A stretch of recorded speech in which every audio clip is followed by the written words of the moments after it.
Baik. Assalamualaikum warahmatullahi wabarakatuh. Salam Om Swastiastu, Namo Buddhaya, salam kebajikan. Selamat siang, salam sejahtera untuk kita semua.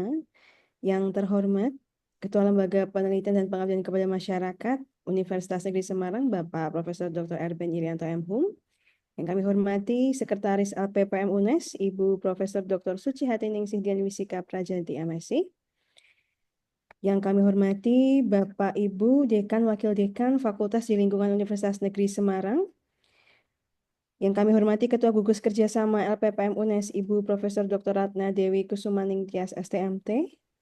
Bapak Ibu Profesor, Dosen, Peneliti, Kepala Pusat Studi dan Ketua Gugus di LPPM UNES.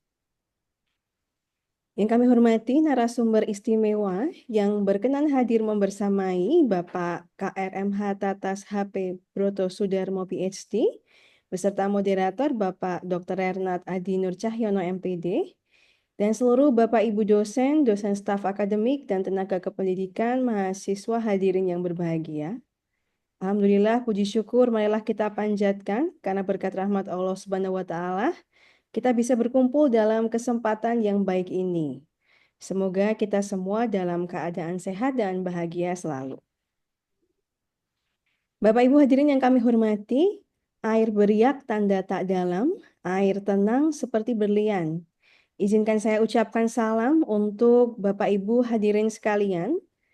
Selamat bergabung dalam agenda workshop seri Strategy for Winning International Research Grant 2025 seri 3 Uni Eropa yang diselenggarakan oleh Lembaga Penelitian dan Pengabdian kepada Masyarakat secara daring pada hari ini Selasa 9 September tahun 2025. Saya dengan Amelia Chaya selaku pembawa acara. Bapak Ibu hadirin yang kami hormati, mata acara hari ini diawali salam, dilanjutkan doa, kemudian sambutan dan pembukaan, dilanjutkan sesi inti paparan narasumber, diskusi dan tanya jawab, dan diakhiri dengan penutup. Bapak Ibu, marilah kita bermunajat dan bersyukur atas segala nikmat yang tidak terukur. Menurut agama masing-masing berdoa disilahkan.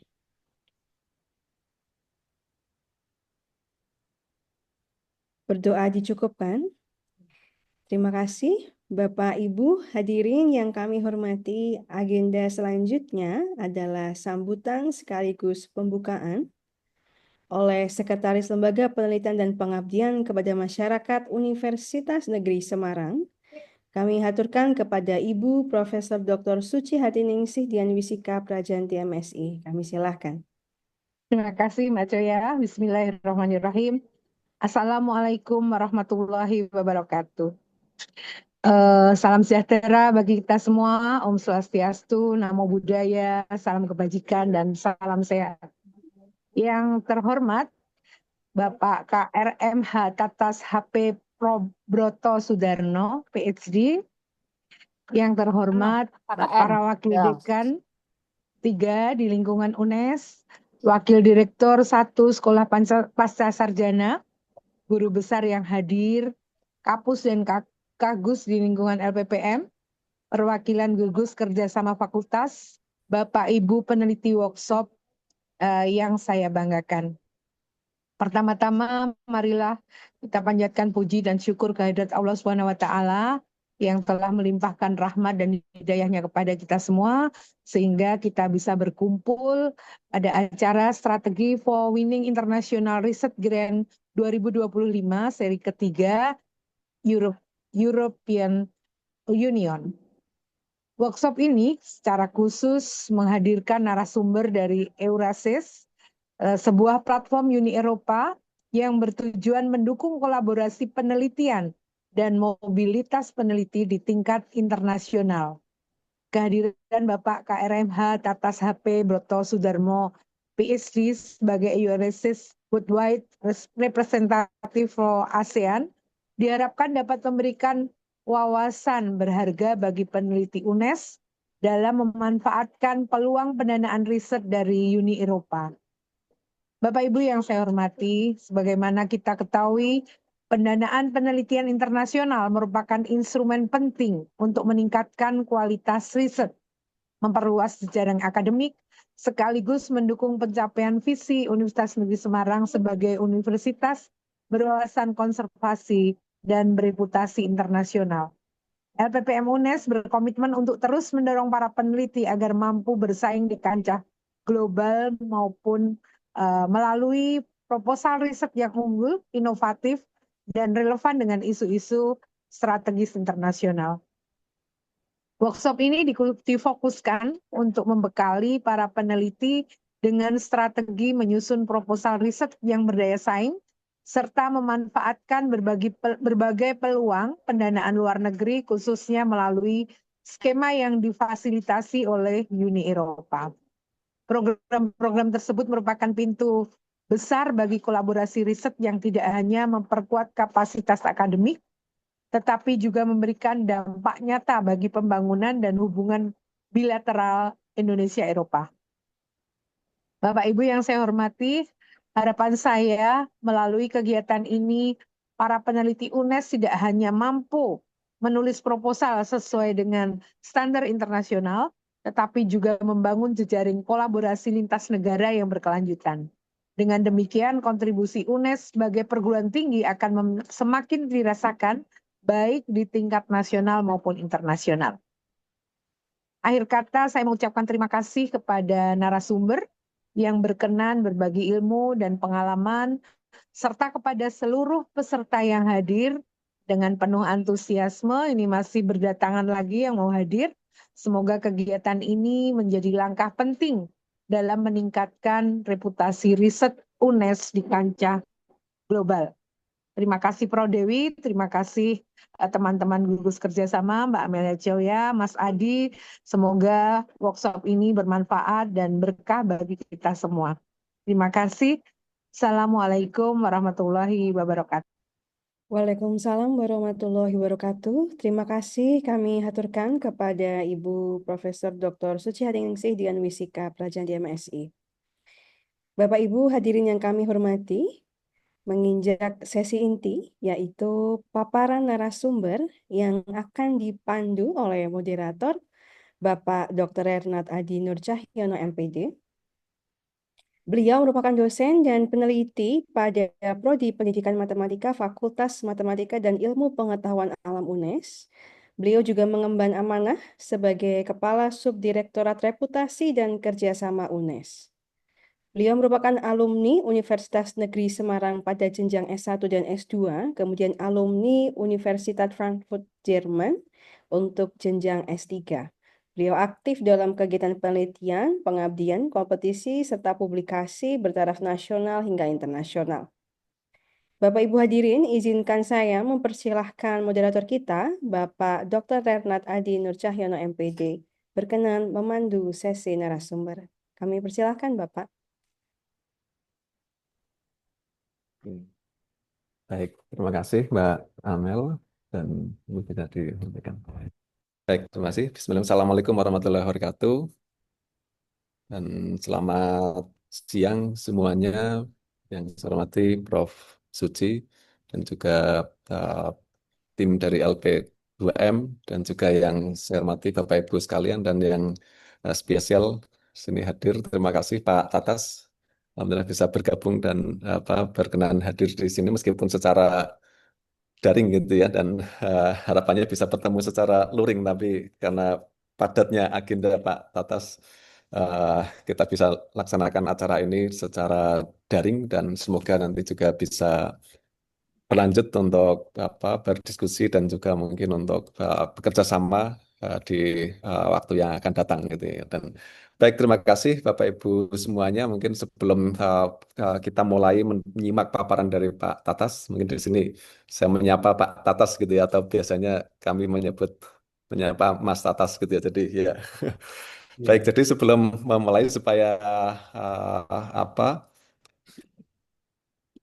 ada informasi awal meskipun mungkin Bapak Ibu saya kira juga sudah mencari informasi terkait dengan air access dan sebagainya mungkin paling tidak di sini saya memberikan informasi singkat berkaitan dengan Pak Tatas yang nanti akan menyampaikan paparan gitu ya dan ini adalah mungkin sebagai informasi Pak Tatas ini adalah sesi yang ketiga sebelumnya dengan eh, narasumber dari UK berkaitan dengan riset yang ditawarkan dari UK. Kemudian sesi yang kedua eh, dari koneksi dari Australia, dan ini yang ketiga dengan European Union, dan harapannya nanti juga akan semakin memberikan wawasan dan informasi berkaitan dengan riset-riset yang atau hibah yang ditawarkan secara global di internasional, sehingga nanti bisa untuk memperkuat dari riset dan juga kolaborasi. Baik, di sini Bapak Ibu yang saya hormati, Pak Tatas ini adalah seorang geokemis gitu ya, dari Petra University, Petra Christian University, dan lebih dari 1 dekade pengalaman dalam dalam penelitian, pengembangan kapasitas, dan juga tentunya kemitraan internasional gitu ya. Dan beliau adalah mantan direktur National Center of Excellence, kemudian juga wakil presiden ALMI, Akademi Ilmuwan Muda Indonesia, di mana saya juga ikut bergabung sebagai anggota baru ini, junior Pak Tatas. Jadi, dan juga Presiden Indonesian Chemical Society gitu ya. Dan beliau juga telah menginisiasi kebijakan ilmiah yang berdampak dan kolaborasi yang signifikan, dan menerima Torres Science and Technology Award, kemudian studi UK Alumni Awards, Kavli Fellow of the US National Academy of Science, and George Foster Fellowship of the Alexander von Humboldt Foundation gitu. Ini banyak sekali gitu ya. Jadi tentunya ini beberapa gitu ya Pak Tas. Saya lihat jadi dari profilnya juga banyak sekali gitu ya, kata apa awards yang diterima, termasuk di sini juga menarik juga ini Alexander von Humboldt, ini juga suatu apa penghargaan yang uh, prestisius. Pak Tata juga merupakan ketua dan pendiri Marie Curie Alumni Association Southeast Asia Chapter, yang memfasilitasi jaringan peneliti uh, European Union dan ASEAN gitu ya. Dan juga ya Pak Tata ini memperoleh magister kimia dari Jerman, dari Universitas Ludwig Maximilian Munich dari München, dan juga memperoleh gelar doktor dari Doktor Molecular and Cell Biology dari Universitas Glasgow melalui Marie Curie Research Training Network gitu ya. Jadi, dan tentunya Pak Tatas juga di sini tidak hanya mengcover kolaborasi Indonesia dengan European Union, tapi juga di sini dalam lingkup ASEAN, dari Malaysia, Laos, kemudian Myanmar, Thailand, dan Timor Leste gitu ya. Dan ya Bapak Ibu, demikian sekilas informasi terkait dengan narasumber kita, dan nanti dalam waktu yang depan kurang lebih 30 menit atau mungkin 45 menit kita mendengar paparan, dan nanti akan kita lanjutkan dengan diskusi gitu ya. Dan demikian Bapak Ibu, dan mungkin barangkali Pak Tatas silakan mungkin dalam bahasa Inggris atau mungkin, tapi di sini sepertinya sebagian besar dari apa teman-teman kita Ah, dari Indonesia, dan mungkin bisa, atau mungkin barangkali ada yang mungkin kolega Pak Tatas yang bergabung dari luar juga mungkin, uh, silakan mungkin Pak Tatas bisa menyesuaikan. Demikian Pak Tatas, waktu dan tempat dipersilahkan. Baik, terima kasih Mas Adi. Terima kasih untuk Bapak Ibu dari UNES yang telah memberikan undangan kepada kami di Euraccess. Dan saya menggunakan bahasa Indonesia saja karena seluruhnya kelihatannya dari Indonesia, begitu ya. Nanti saya akan fokus juga khusus untuk dari Indonesia. Jadi seperti yang telah diberikan introduction tadi, pengenalan kami dari Euraccess. Euraccess itu adalah suatu badan kepanjangan tangan daripada Komisi Eropa, khususnya adalah Direktorat Jenderal Research dan Inovasi, begitu ya. Kemudian kami sebenarnya Euraccess ini dikelola oleh suatu eh, badan konsultasi yang besar di Belgia, gitu ya. Di mana di Belgia di kota Brussels itu di mana tempat Uni Eropa di sana, apa namanya parlemen dan sebagainya ada di sana. Nah, kami adalah apa namanya para konsultan dan juga para advisor untuk bidang-bidang untuk khususnya di Euraccess adalah mempromosikan terkait dengan hibah ya, terkait dengan hibah yang hibah riset yang diberikan dari Uni Eropa, khususnya program Horizon Europe. Jadi kalau Bapak Ibu sekalian, kalau program dari Uni Eropa itu ada banyak sekali begitu. Jadi yang Bapak Ibu bisa akses ada banyak sekali, mulai dari misalnya pertukaran antar mahasiswa, kemudian pertukaran staf, kemudian apa namanya yang misalnya degree, master degree gitu, S2 gitu ya, itu melalui misalnya Erasmus, Erasmus Plus. Nah, saya tidak memegang Erasmus Plus. Kalau Bapak Ibu tertarik di Erasmus Plus, nanti bisa mengontak ke delegasi Uni Eropa untuk Indonesia yang ada di Jakarta. Saya bisa memberikan informasi itu kepada kantor kedutaan besar di sana untuk supaya diberikan Bapak Ibu mendapatkan informasi terkait khususnya Erasmus Plus, yaitu fokusnya terkait dengan mobility, staff mobility, kemudian apa namanya tadi mahasiswa, pertukaran mahasiswa dan sebagainya begitu, seperti ISMA tetapi pendanaannya dari Uni Eropa. Nah, kalau di tempat saya, di kantor saya itu fokusnya adalah mulai dari yang sudah bergelar, mulai dari PhD. Jadi mulai dari PhD ke atas itu ada di apa namanya di kantor saya. Jadi nanti banyak sekali yang akan apa namanya banyak banyak apa namanya peluang-peluang sebenarnya dari hibah-hibah melalui Horizon Europe begitu. Saya akan share screen Bapak Ibu sekalian. Baik, ini adalah fokus kita pada siang hari ini, yaitu tentang Horizon Europe dan juga apa namanya khususnya apa saja yang available, apa saja peluang-peluang yang bisa Bapak Ibu dapatkan di sini. Antara lain nanti kita akan mempelajari sebenarnya apa itu Horizon Europe, kemudian tentang MSCA, Mari Slovakia Actions, kemudian ada European Research Council. Kemudian ada juga namanya Pilar 2. Pilar 2 ini adalah suatu program yang sangat besar sekali ya, uh, yang berfokus khususnya untuk ya, inovasi begitu yang TRL-nya lebih tinggi. Baik, ini tadi adalah apa namanya sedang pengenalan dari kami. Jadi sebenarnya di Euraccess sendiri kami juga menjembatani Bapak Ibu sekalian, misalnya eh, melalui platform yang kami telah buat untuk misalnya memfasilitasi partnership jejaring khususnya dengan para peneliti dan juga jejaring institusi yang ada di Uni Eropa. Eh, Sehingga misalnya kalau dari kantor Bapak Ibu sekalian di UNES ingin misalnya berkontak bisa melalui platform kami juga. Begitu. Kami menyelenggarakan berbagai jenis apa namanya kegiatan mulai dari seperti webinar saat ini hingga sampai pendampingan proposal apabila ada proposal yang tertarik untuk dikerjakan kalau di mana konsorsium sudah terbentuk dan apa namanya mau membentuk suatu proposal, menyiapkan proposal. Nah, kami mengadakan suatu pendampingan walaupun pendampingannya adalah sebatas proses ya Bapak Ibu sekalian karena terkait dengan konten itu ada di expertise Bapak Ibu sekalian begitu. Nah, Horizon Europe adalah program yang sangat besar sekali untuk pendanaan riset dan juga inovasi mulai tahun 2021 hingga 2027. Nah, bagaimana dengan ke depannya 2028 sampai 2034 ada program baru lagi yaitu sama Horizon Europe yang baru begitu ya dengan budget yang lebih besar daripada budget yang ini. Besarnya adalah 2 kali lipat Bapak Ibu sekalian sehingga apabila mungkin Bapak Ibu sekalian menyiapkan mungkin hingga tahun 2027 tidak kesampaian bisa mengambil apa namanya di 2028 begitu. Nah, fokus untuk tahun anggaran 2001-2027 itu adalah terkait dengan climate change, kemudian untuk mencapai Sustainable Development Goals. Oleh sebab itu, fokusnya adalah pada kolaborasi internasional. Ya, di sini adalah penting sekali kolaborasinya internasional dan bukan hanya kolaborasi bilateral.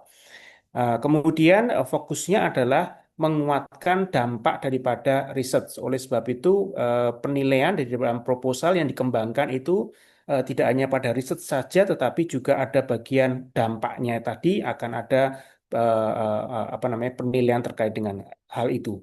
Kemudian untuk mensupport creation atau menghasilkan dan juga sharing daripada knowledge dan teknologi. Jadi Bapak Ibu sekalian, apabila berkeinginan untuk submit proposal dan memperoleh pendanaan dari Horizon Europe, maka salah satu ketentuan adalah karena ini dana diberikan dari dana publik ya, sehingga hasil-hasil riset bahkan data-data dan sebagainya itu harus di-sharekan open to public begitu. Nanti akan ada contoh ketentuan apa saja begitu.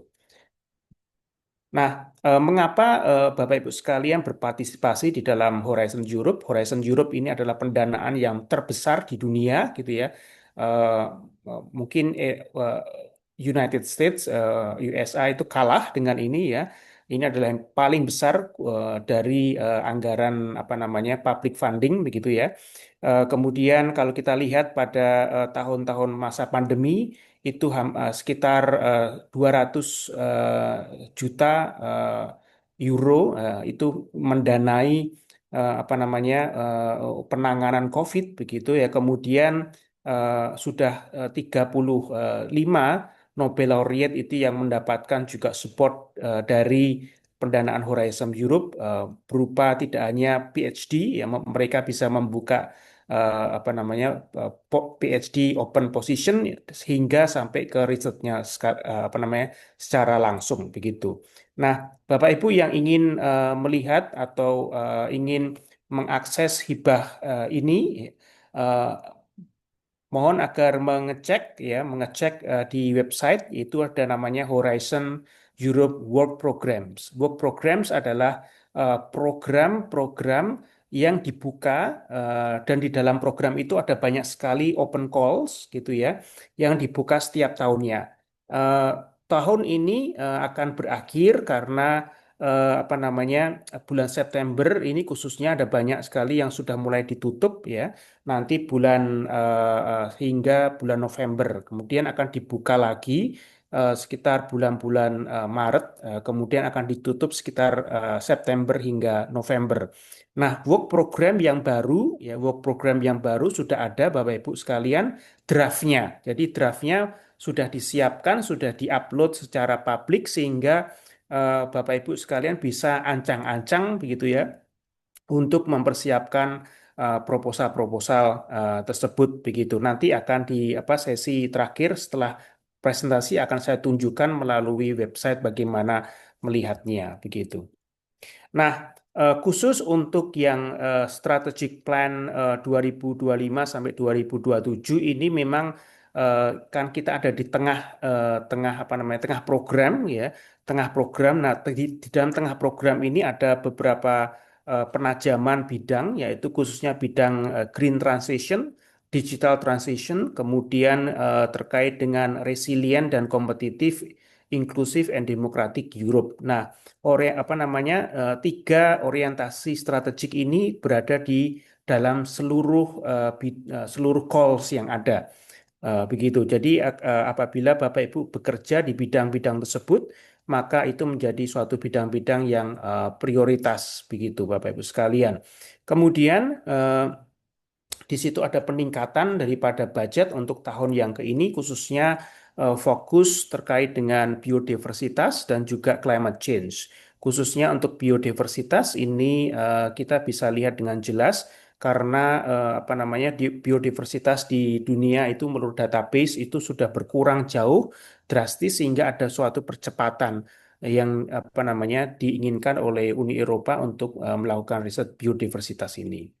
Nah, persyaratannya apa? Jadi Bapak Ibu bisa join, bisa mengajukan proposal itu sebagai eh, member, sebagai anggota.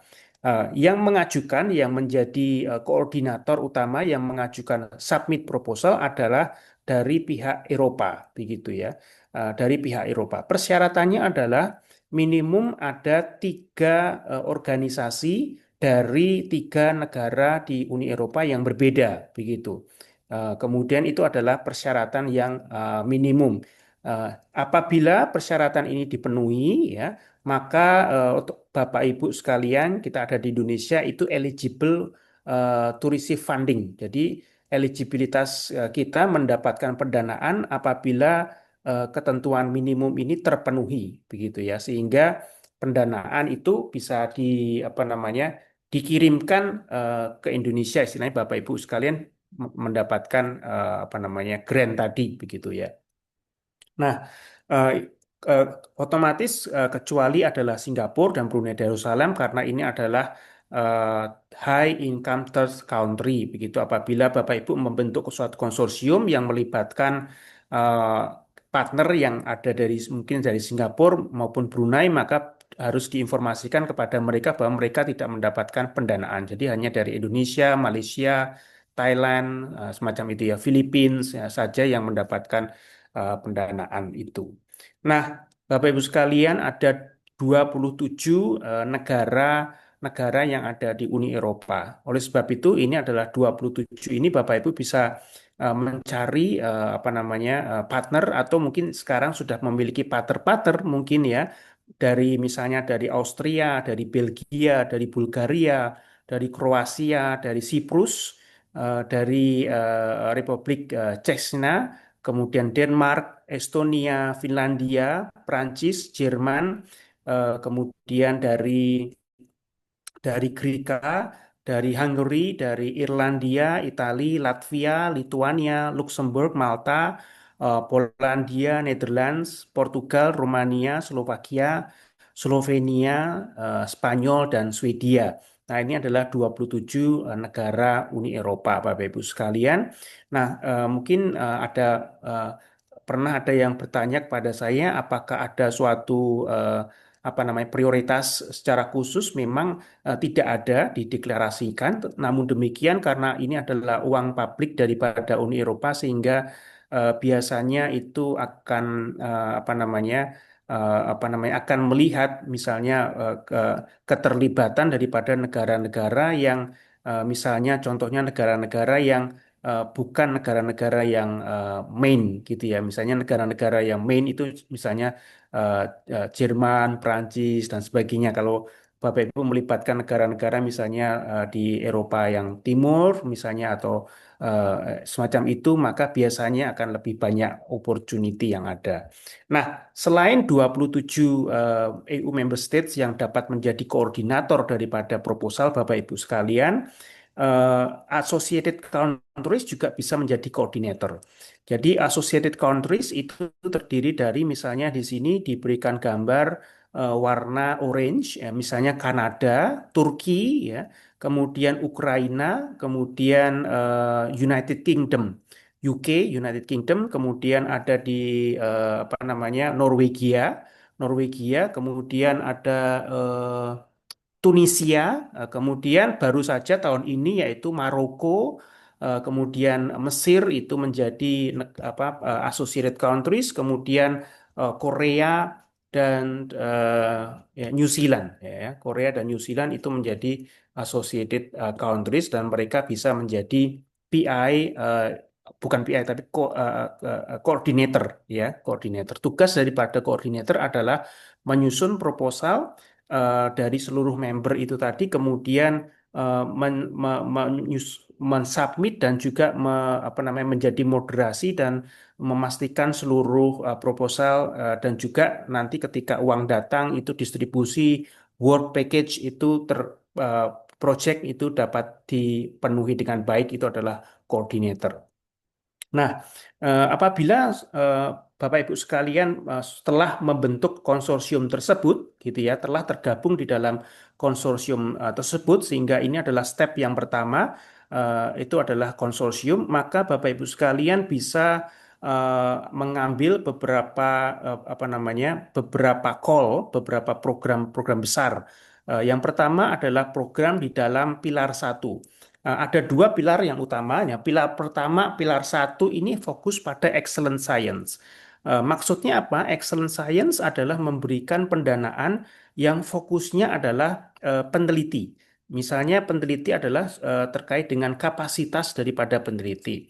Nah, di sana ada dua apa namanya institusi yang besar yang memberikan pendanaan di bawah Horizon Europe. Yang pertama adalah European Research Council European Research Council ini fokusnya adalah untuk apa namanya basic science yang bersifat frontier, jadi garda depan sifatnya. Dan pendanaannya sangat besar sekali, nanti akan saya tunjukkan. Kemudian untuk Marie Curie, MSCA itu fokusnya adalah yang pertama adalah Bapak Ibu sekalian dapat membentuk apa namanya jejaring sehingga dapat membuka program doktor. Kemudian program doktor ini mendapatkan pendanaan dari MSCA. Kemudian selain itu juga staff exchange, jadi program untuk membentuk capacity building untuk para peneliti ya, dan para peneliti berarti dosen dan sebagainya hingga staff-staff bahkan S2 bisa masuk di dalam di situ untuk mobilitasnya gitu ya. Kemudian ada juga tentang postdoc. Postdoc juga di dalam Marie Curie begitu. Nah, untuk pilar yang kedua ini disarankan memang bagi Bapak Ibu sekalian yang sudah memiliki apa namanya publikasi yang sudah bagus, kemudian paten semacam itu dan lebih apa namanya posisi dalam riset sudah lebih tinggi karena di sini fokusnya adalah untuk menangani masalah terkait global challenge dan ini terkait dengan inovasi Bapak Ibu sekalian.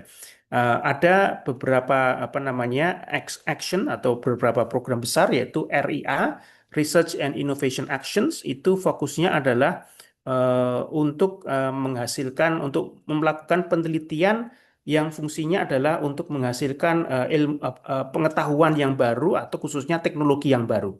Nah, kemudian kalau innovation action itu apabila Bapak Ibu sekalian sudah memiliki suatu prototipe dan prototipe itu akan diuji dan akan dimasukkan ke yang lebih tinggi TRL-nya itu ada di innovation actions.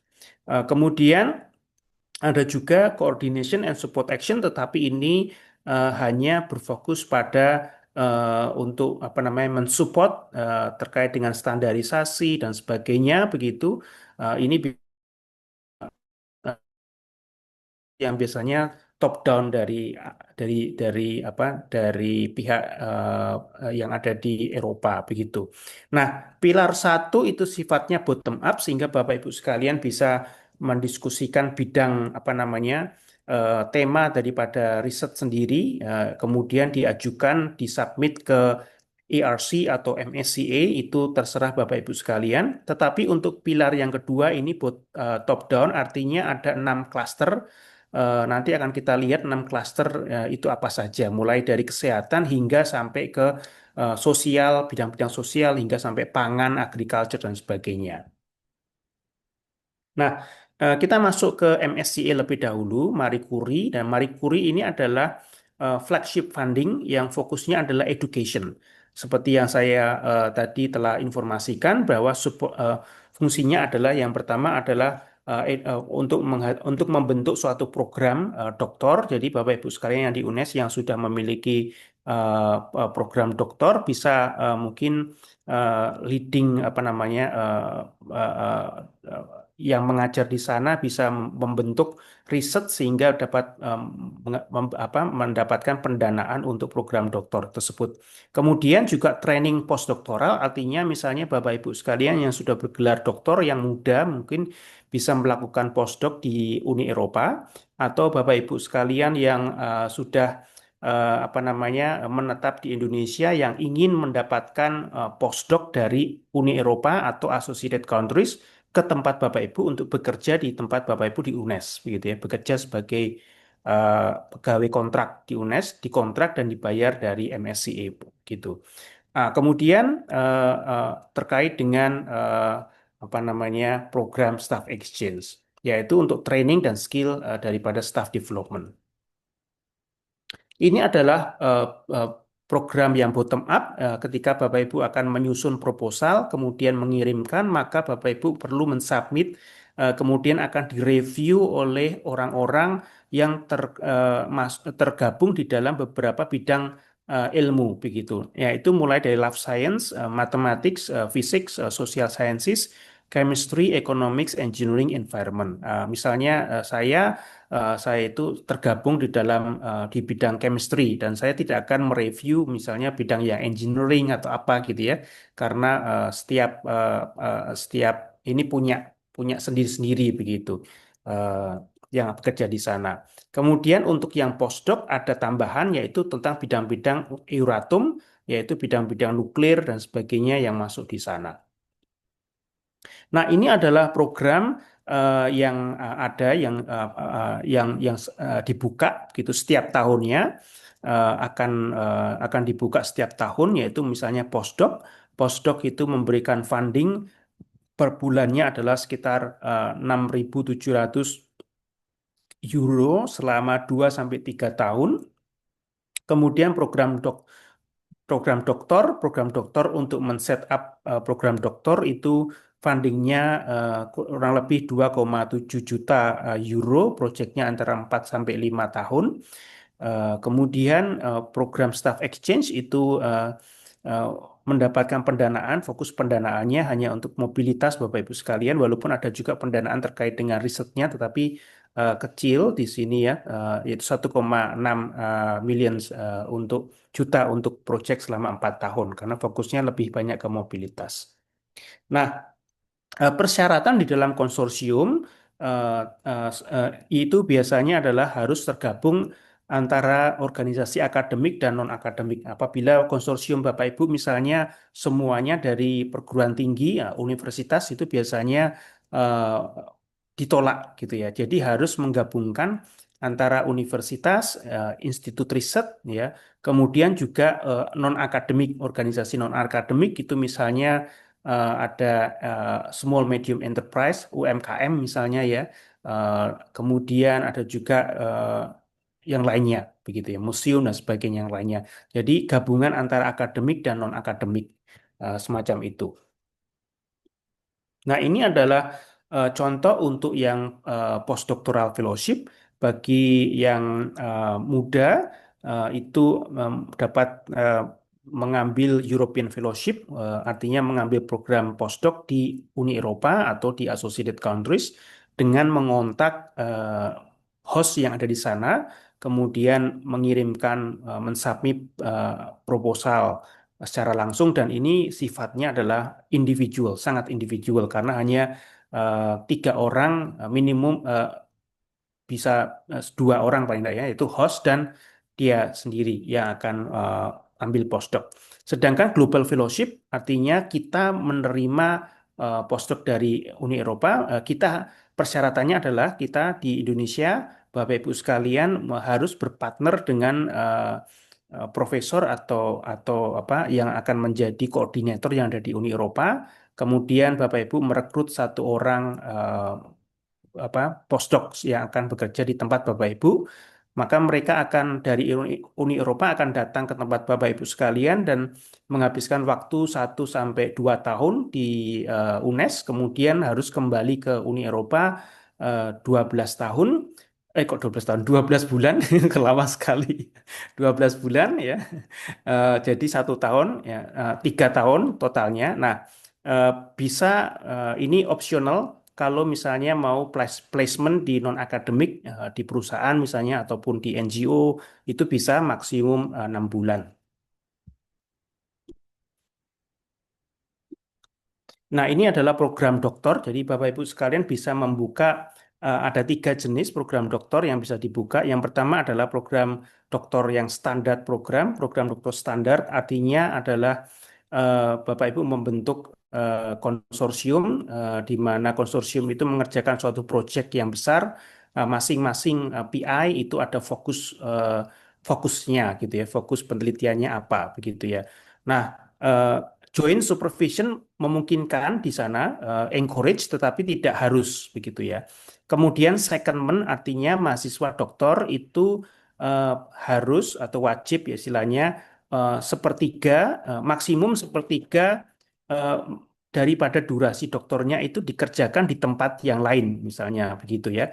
Karena tujuannya adalah menghasilkan program-program doktor yang bisa meneliti di berbagai aspek multidisiplin begitu. Nah, kemudian industrial doctoral program ini harus mahasiswa kandidat doktor itu harus bekerja minimum 50% dari waktunya itu harus di non-akademik sektor, khususnya di industri begitu ya.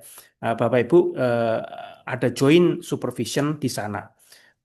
Industrinya bisa di Jerman, bisa di Eropa ataupun juga di misalnya di Indonesia itu memungkinkan juga. Kemudian joint doktor program ini persyaratannya adalah Bapak Ibu perlu untuk membuat agreement di dalam konsorsium itu. Agreementnya adalah apakah agreementnya adalah misalnya joint degree atau double degree atau multiple degree itu memungkinkan di sana dan harus ada joint selection sama joint supervision. Kalau secondment itu tidak ada limitasi ya, jadi bisa mobile betul-betul apa namanya asalkan budgetnya memungkinkan begitu. Ini adalah contoh. Dulu saya apa namanya pada waktu PhD saya mengambil program doktoral daripada Marie Curie. Nah, itu dikoordinasi oleh apa namanya eh, institut yang ada di Italia. Kemudian saya waktu itu masuk direkrut sebagai PhD kandidat dari Glasgow, begitu ya. Kemudian selama saya mengikuti 3 tahun itu mewajibkan saya untuk melakukan secondment. Jadi saya mengerjakan topiknya ini ada topik besarnya adalah biomolecular optoelectronics, project daripada konsorsiumnya, tetapi saya fokusnya adalah penelitian terkait dengan light harvesting complex, yaitu membran penangkap cahaya yang ada pada bakteria yang fotosintesis begitu ya. Kemudian di Glasgow lebih sebagai biologi molekuler sel, namun saya melakukan apa namanya secondment ada di Italia untuk mempelajari ultrafast laser spektroskopi sehingga bisa mendeteksi kecepatan energi transfer dalam waktu femtosecond begitu ya di orang fisika. Jadi ini adalah multidisiplin dari biologi. Saya terdaftar di biologi molekular, tetapi bekerja di institut di fisika. Kemudian saya berpindah ke Jerman sama ke associated partnernya yang memungkinkan saya untuk melihat struktur di dalam struktur single molecule begitu ya di dalam low temperature dengan menggunakan liquid helium waktu itu.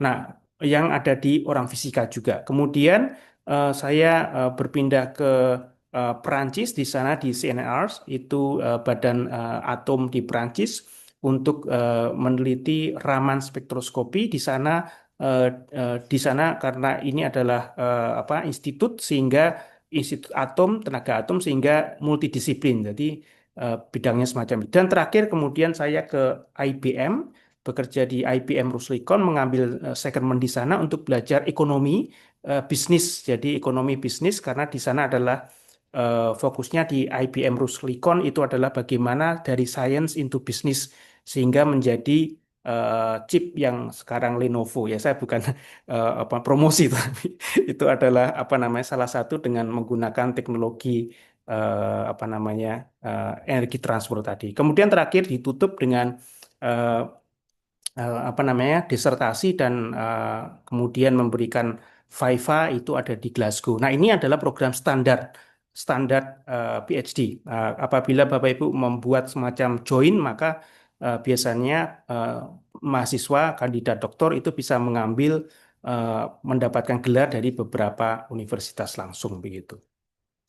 Nah, ini adalah staff exchange. Staff exchange itu adalah eh, apa namanya untuk exchange daripada peneliti, baik itu peneliti S2 maupun S3, asal dia masuk di apa namanya diakui sebagai peneliti UNES, maka dia bisa untuk dikirim mengikuti program mobilitas ini. Kemudian staf laboran, staf manajerial, asalkan mereka bekerja di dalam riset begitu ya, membantu di dalam riset ya, dan juga melakukan pengukuran, melakukan riset begitu ya, maka mereka bisa mengikuti program ini. Nah, program ini biasanya mobilitasnya itu adalah periodenya adalah 1 sampai 12 bulan. Eh, jadi 1 sampai 12 bulan itu di apa namanya dibagi di dalam 4 tahun proyek tersebut ya. Jadi mobilitasnya perlu hati-hati karena budgetnya sudah disediakan semacam itu sehingga bagaimana kita meramu apa namanya mobilitas sehingga menghasilkan riset yang bermanfaat, riset yang menghasilkan hasil-hasil itu bisa di di apa namanya disubmit di sana begitu ya. Nah, ini eh, mobilitas yang dikehendaki adalah mobilitas misalnya mobilitas antar di dalam Uni Eropa sendiri itu sektoral. Jadi misalnya dari universitas ke universitas itu sulit hanya dimungkinkan apabila interdisciplinary. Jadi ini multisektor. Kalau universitas ke industri itu dimungkinkan. Kemudian dari Indonesia ke Uni Eropa justru sangat apa namanya sangat boleh gitu ya. Hanya dari misalnya Singapura ke Uni Eropa ini tidak bisa, tidak mendapatkan pendanaan gitu. Nah, ini adalah interdisciplinary, itu penting sekali. Kemudian persyaratan daripada interdisciplinary itu ada khusus, nanti akan saya presentasikan di sini di sesi yang berikutnya kalau memungkinkan begitu ya. Nah, ada banyak MSCA adalah program yang sangat banyak dan memiliki sukses rate yang tinggi, khususnya staff exchange itu sukses rate-nya sangat tinggi sekali. Banyak apa namanya peneliti-peneliti muda yang menjadi PI yang sukses untuk menerima program pendanaan daripada MSCA ini.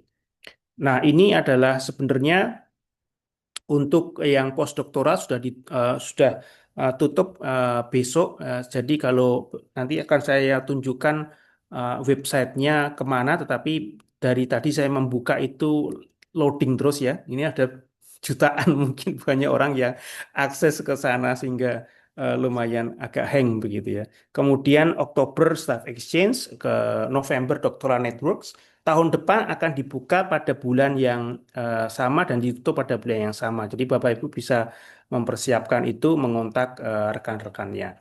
Kemudian yang ini adalah European Research Council. European Research Council ini adalah bagi Bapak Ibu yang frontier science, garda depan, dan istilahnya yang mau untuk melakukan penelitian riset di Uni Eropa.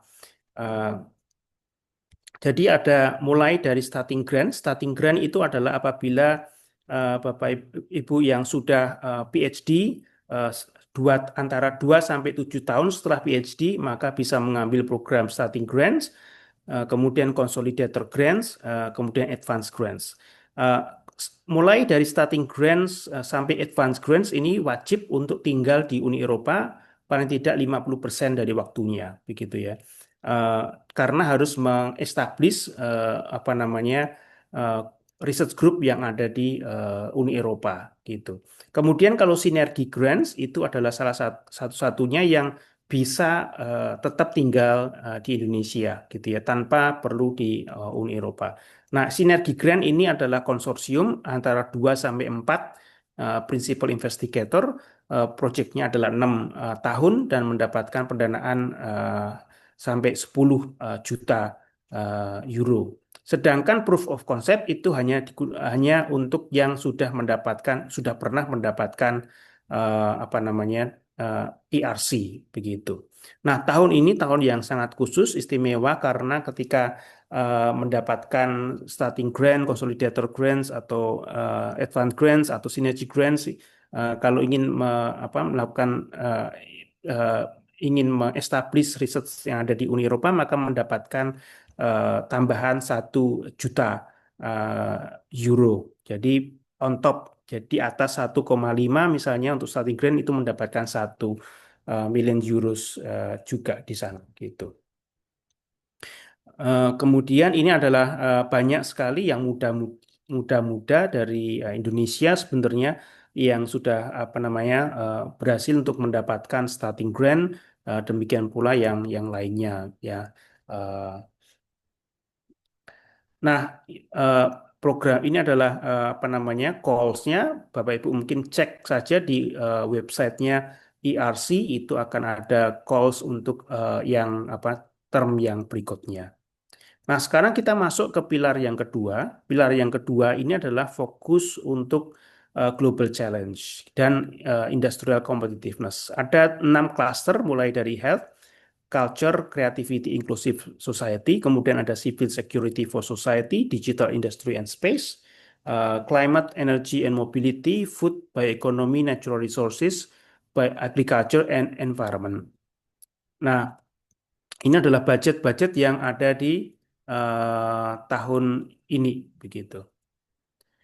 Eh, Bentar, ini ada yang kecorek tadi ya, untuk menghilangkan ini gimana? Ya, saya lanjutkan. Ada 2 tipe di sini.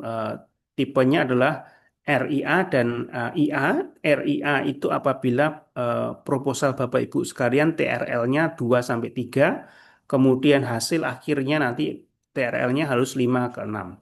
Kemudian IA itu adalah proyek TRL-nya 4 sampai 6, hasil akhirnya 6 hingga 8 begitu. Nah, khusus untuk IA itu apabila konsorsium itu ada konsorsium dari industri yang non-profit ya, maka i- eh, eh, kalau industri kalau dari non-profit maka mendapatkan pendanaan fundingnya 100%, tetapi kalau yang profit ya industri misalnya hanya mendapatkan 70% karena tujuannya adalah mereka supaya bisa kontribusi terhadap proyek tersebut. Nah, tergantung per project itu antara 4 sampai 15 juta euro. Jadi pendanaannya sangat besar sekali untuk yang pilar 2 ini sehingga sangat kompetitif begitu. Nah, ini adalah salah satu contohnya yang dari apa namanya Malaysia itu mendapatkan pendanaan eh, pilar kedua untuk RIA, itu tentang health ya, eh, dari Monash University yang ada di Malaysia, mendapatkan pendanaan yang cukup besar. Kalau Bapak Ibu perhatikan itu apa namanya konsorsiumnya itu kurang lebih antara 6 sampai 8 atau 10 begitu ya. Kurang daripada itu biasanya juga aneh begitu karena proyek yang cukup besar. Kalau kelebihan kebanyakan juga aneh juga karena dananya juga tidak mungkin bisa mencukupi begitu ya. Jadi biasanya antara jumlahnya disesuaikan begitu. Nah, ini adalah apa namanya portal yang penting sekali, dapat di Google, dipakai Google Search itu EU Funding and Tender Portal.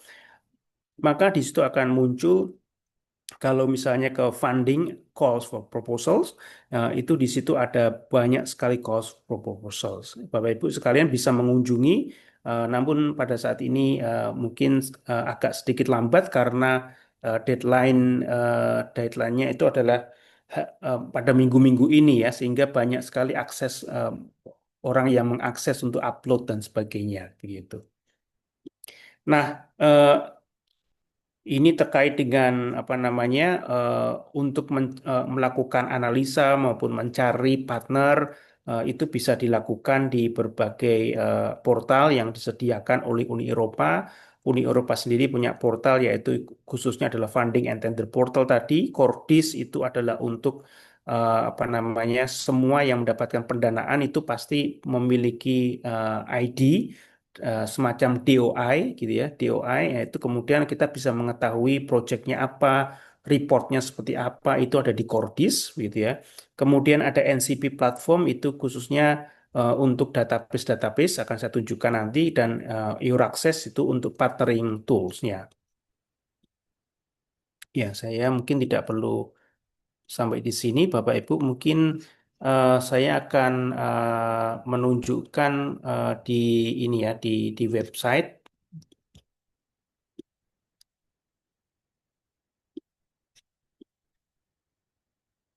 Ya, ini adalah website kami, Bapak Ibu sekalian. Websitenya adalah Euraccess ASEAN. Bapak Ibu sekalian bisa di Google ya, di Google kemudian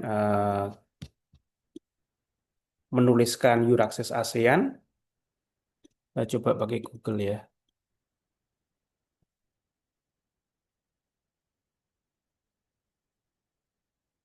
Ya, ini Euraccess ASEAN. Nah, di dalam Euraccess ASEAN ini ada eh, ada toolsnya adalah ada news, event, jobs funding, newsletter, eh, EU ASEAN Cooperation, useful information gitu. Ya, misalnya contohnya adalah news, event itu adalah event-event dan juga berita-berita yang kami kirimkan. Misalnya ini baru saja di minggu kemarin pemenang daripada ERC Grant itu muncul. Salah satunya ada dari apa Singapura, di Max Planck, kemudian dari orang dari eh, Vietnam masih muda ada di Aachen dan sebagainya begitu ya. Kemudian kalau newsletters itu ada profil-profil terkait dengan profil-profil negara-negara di Eropa dan juga associated countries yang eh, mungkin Bapak Ibu bisa mencari partner dari situ, melihat kondisi mapping lebih dahulu ke negaranya. Biasanya misalnya, oh Malta itu apa ya, eh, atau Cyprus itu mungkin Bapak Ibu jarang bekerja sama dengan mereka ya, tetapi sebenarnya mereka adalah hub-hub teknologi di Uni Eropa begitu ya. Nanti bisa dilihat eh, apa misalnya Kroasia itu, kemudian ada Prancis dan sebagainya ya gitu. Kemudian EU ASEAN Cooperation itu terkait dengan program-program tadi yang seperti saya apa namanya presentasikan itu ada di sini ya secara general. Kemudian ada tanggal-tanggalnya, open deadline dan sebagainya. Kemudian ada juga informasi tentang Erasmus ada di sini kalau Bapak Ibu ingin mengetahui tentang Erasmus juga.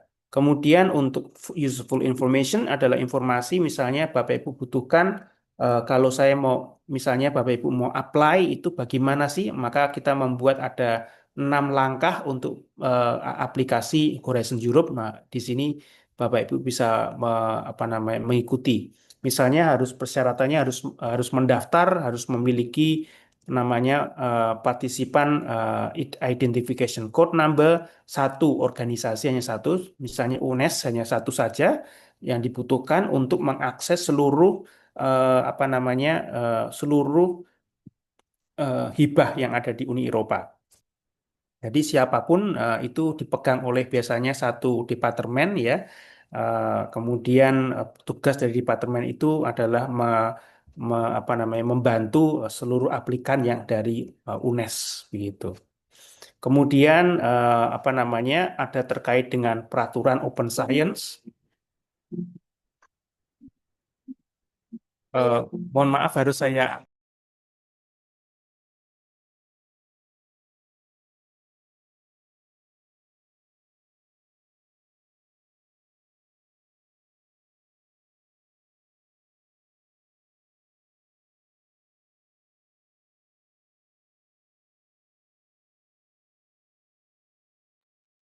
Ya, mohon maaf ada panggilan tadi sebentar. Ini open science, jadi open science itu apa saja yang perlu diperhatikan? Tidak hanya open open publication ya, open source, tetapi juga ada open innovation, open notebook, open labs, dan open data dan sebagainya. Kemudian di sini ada kaitannya dengan persiapan gender aspek.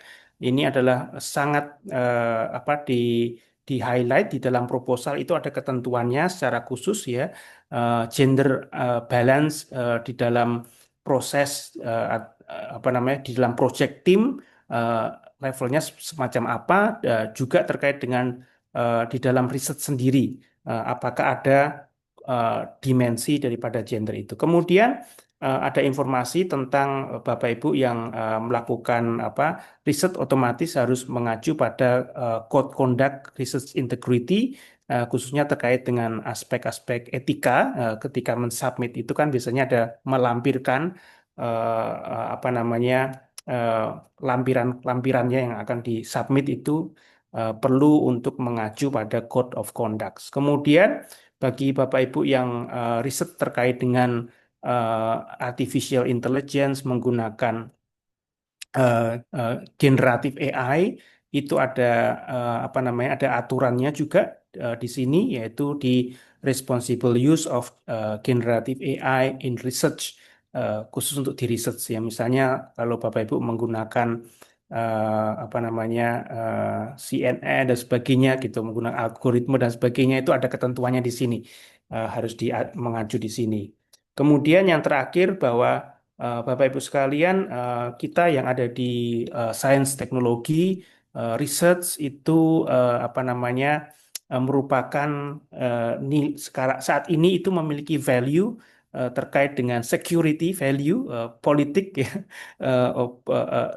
Dimanapun kita lakukan riset sebenarnya ada kaitannya dengan ini tadi, kaitannya dengan terkait dengan ekonomi, terkait dengan politik, walaupun tidak secara langsung, tetapi penting juga untuk membaca terkait dengan ini apa namanya, eh, package-nya yang ada, supaya khususnya apabila terkait dengan energi, riset-riset terkait dengan energi, supply chains dan cyber, physics, security dan sebagainya ada di sana.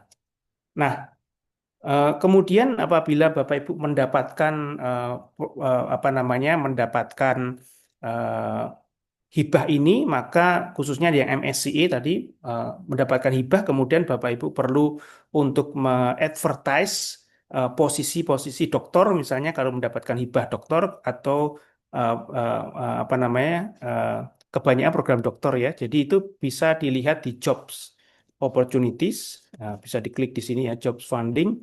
Kemudian ada namanya Global Jobs and Funding. Nah, ini search for jobs ini adalah posisi doktoral, program-program doktor ataupun apapun yang mendapatkan pendanaan dari Horizon Europe. Ya, misalnya Bapak Ibu mendapatkan program pendanaan riset, kemudian advertise PhD position, maka akan ada muncul di sini. Itu secara apa namanya? eh, Contohnya ini Horizon Europe gitu ya. Kemudian saya apply. Nah, ini ada di sini ada 88 position.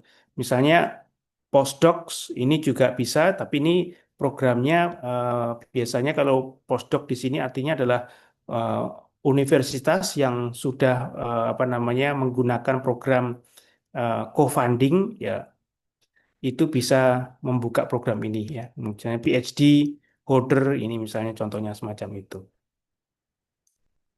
Kemudian web apa namanya, ini adalah draft daripada work program yang tahun 2026, tahun depan dibuka. Bapak Ibu sekalian bisa silahkan untuk mulai membacanya, karena di sana banyak sekali calls for application yang akan disiapkan. Biasanya sekitar bulan-bulan November itu akan di digedok gitu ya oleh Komisi Eropa, sehingga mulai bisa dibuka sekitar bulan-bulan eh, awal daripada tahun depan begitu ya, sehingga biasanya persiapan dulu.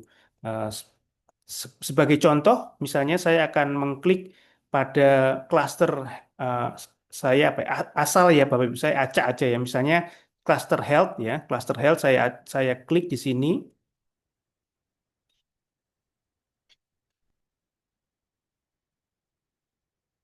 kemudian langsung download gitu ya. Bentar, saya tunjukkan ini, share ini desktop saya saja. Nah, ini tadi saya sudah klik di health, kemudian ini masih dalam bentuk mendownload begitu ya. Eh,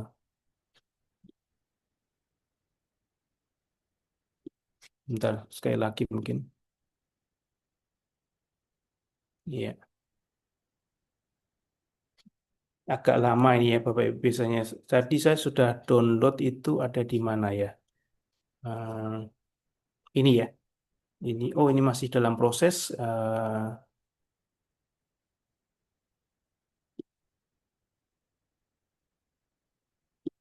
Sebentar, saya klik. Ya, sambil apa namanya kita menunggu proses untuk download, eh, saya akan menunjukkan lagi bagian yang lain ya daripada apa namanya website ini. Ini adalah website NCP Portal ya. NCP Portal, jadi bisa di Google NCP Horizon Europe ini ya. Nah, ini adalah NCP Horizon Europe. Klik yang di sini.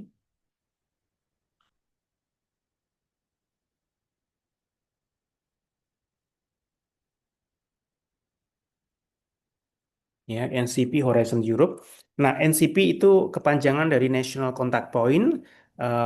Kami yang ada di apa namanya eh, di di Euraccess itu di dalam satu sisi juga berperan di dalam sebagai kontak point ya.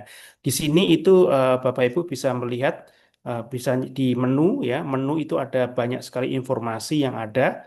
Kemudian kalau Bapak Ibu scroll ke bawah itu ada namanya MSCA Radiance. MSCA Radiance itu adalah informasi terkait dengan penyiapan kalau Bapak Ibu mempersiapkan proposal yang baik seperti apa itu ada di sini. Nah, contohnya kalau kita lihat di sini ada Radiant Handbook ya, Handbook untuk MSCA Calls tahun ini.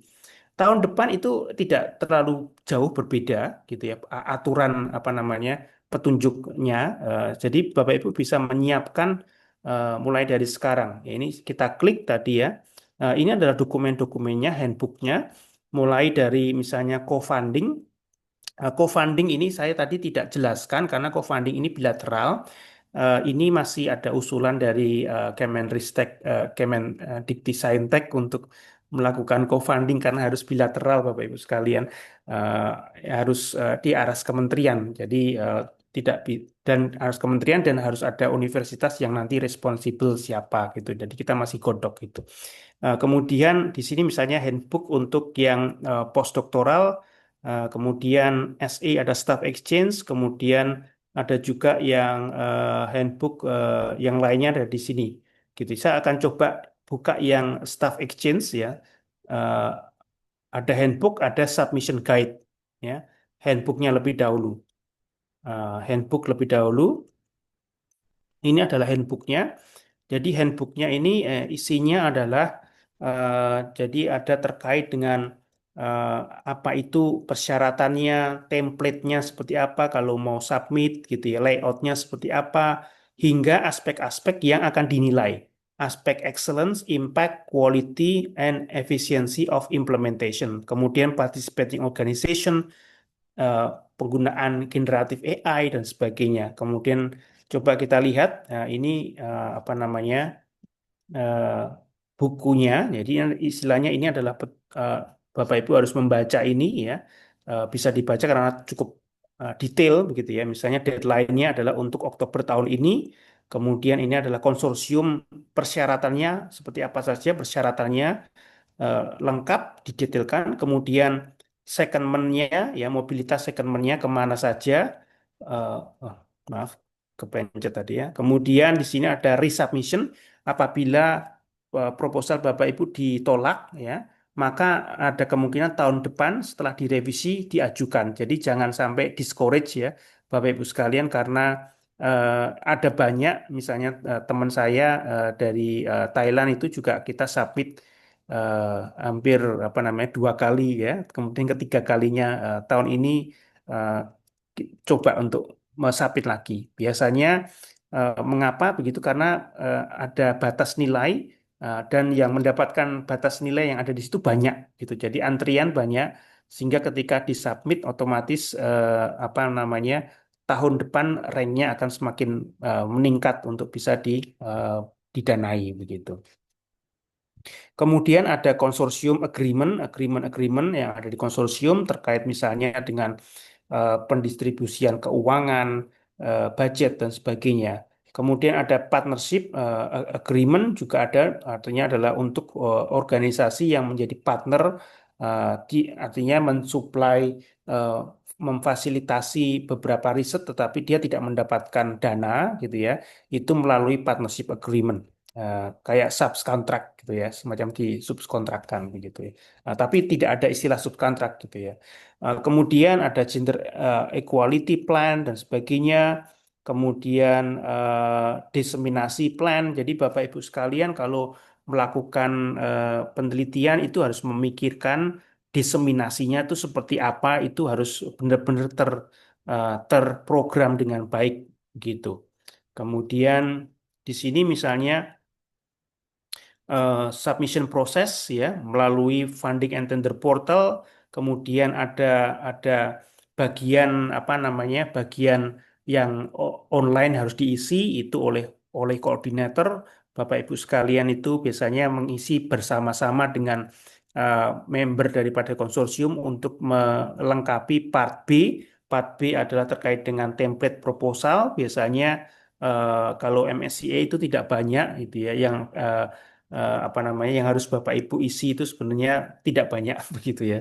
Eh, kemudian ini ya terkait dengan eh, submissionnya seperti apa, standar application formnya bisa di-download begitu. Kemudian ada maksimumnya adalah lembarnya biasanya khususnya untuk proposalnya yang paling inti itu adalah maksimum 32 lembar. Banyak Bapak Ibu, 32 lembar karena konsorsium itu biasanya sekitar 6 eh, institusi begitu ya. Eh, Idealnya jadi menurut statistik kami melakukan statistik 6 itu adalah yang terbaik biasanya terkait dengan budget, distribusi budget. Jadi tidak terlalu sedikit, tidak terlalu banyak juga begitu. Kalau kebanyakan bingung ya, karena kan harus mobilitasnya harus diatur begitu misalnya. Kemudian apa namanya? eh, ini adalah hal-hal yang mendetail, misalnya kemudian petunjuk-petunjuk, misalnya terkait dengan eh, ketika sudah mulai membentuk suatu konsorsium, proyeknya harus dikasih nama yang menarik gitu ya. Misalnya ada akronim, misalnya akronimnya itu harus dipertimbangkan, jadi tidak panjang apa namanya proposalnya, judulnya tidak panjang tetapi pendek, tetapi punya punya apa namanya punya makna dan langsung dapat diingat dengan baik. Kemudian abstraknya seperti apa, misalnya contohnya adalah maksimum 2000 karakter. Kemudian isinya apa saja itu ada di sini Bapak Ibu sekalian. Jadi memang cukup apa namanya terbantu untuk menspesifikkan apa yang harus kita tulis begitu. Eh, Memang kalau apa namanya bagaimana proposal yang sukses itu memang harus harus teliti dan harus secara administratif harus kita pastikan misalnya one or two sentences terkait dengan ini ya kita pastikan itu apa namanya kalimatnya bagus dan apa namanya tidak kepanjangan dan sekian gitu ya. Kemudian ada additional additional information etika dan sebagainya ini perlu di-download dan diisi ada template-templatenya. Kemudian ada juga template-template tentang regulasi dan sebagainya. Kemudian layout dari proposal itu ada ketentuannya Bapak Ibu sekalian A4, kemudian all margin harus 15 mm, 15 mm gini ya. Harus menggunakan misalnya Times New Roman gitu ya. Kalau menggunakan Apple platform apa, kemudian kalau pakai Linux nulisnya harus pakai Nimbus Roman nomor sekian. Nah, ini ketentuan-ketentuan yang administratif yang oh, wajib Bapak Ibu sekalian. Jadi harus dipastikan itu misalnya kemudian minimum font size adalah 11 poin tetapi kalau besar itu kan maka akan memakan batas halaman karena kan batas halamannya kan 32 gitu ya. Kemudian menggunakan ketentuan-ketentuan misalnya dan sebagainya. Ini ada template daripada proposalnya bisa bisa di-download sebenarnya dari internet secara langsung. Kemudian ditulis di dalam bahasa Inggris otomatis.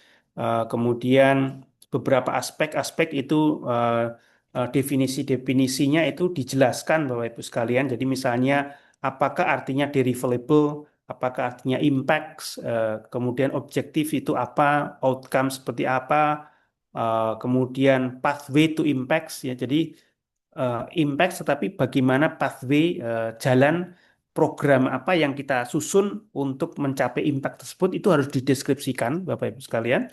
Kemudian research outputnya juga harus dideskripsikan.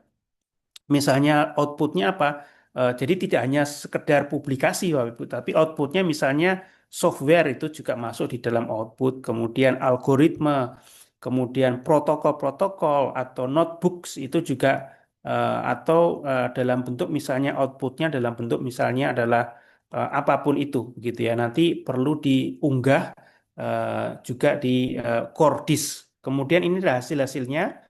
Apa artinya research itu artinya apa? Itu adalah apa namanya? Tergantung dari apa yang mau kita berikan, Bapak Ibu. Jadi tidak ada ketentuan harus Q1 atau apa, tidak ada, Bapak Ibu sekalian. Jadi itu harus merupakan suatu apa namanya konsolidasi dalam eh, di dalam konsorsium Bapak Ibu yang akan Bapak Ibu bentuk begitu. Nah, saya mungkin tidak terlalu menyinggung banyak ini karena ketentuannya cukup detail yang ada di sana. Nah, ini Bapak Ibu sekalian ada tulisannya adalah maksimum 30 pages. Tadi ada maksimum 32 itu adalah limit batas yang sudah merah gitu ya. Artinya jadi kalau Bapak Ibu menulis 30 pages berarti aman gitu ya. Kalau lebih dari itu ya warning tadi. Ini misalnya ketentuan excellence ya. Ada pertanyaan Bapak Ibu harus mengisi pertanyaan-pertanyaan ini. Begitu ya. Jadi tidak ada ketentuan berapa jumlah katanya dan sebagainya, tetapi paling tidak seluruhnya adalah 30 pages. Nah, ini adalah yang harus diisi. Misalnya quality and pertinence of research project research and innovation objective gitu ya. Uh, and the extent to which they are ambitious and go beyond the state of the art begitu. Jadi Bapak Ibu sekalian perlu menuliskan itu bersama dengan tim konsorsium untuk menuliskan itu dalam bentuk yang sangat pendek gitu ya, tetapi sangat apa namanya benar-benar fokus. Nah, ini ada apa saja di dalam 1.1 itu misalnya introduction, objective, overview, kemudian disusun objektif itu muncul ada work package. Jadi ada work package biasanya satu orang PI itu punya work package. Begitu contohnya Mas Adi punya mengerjakan work package 1 dan work package 3 gitu ya. Saya mungkin work package 2 dan work package sebagian work package 3 misalnya.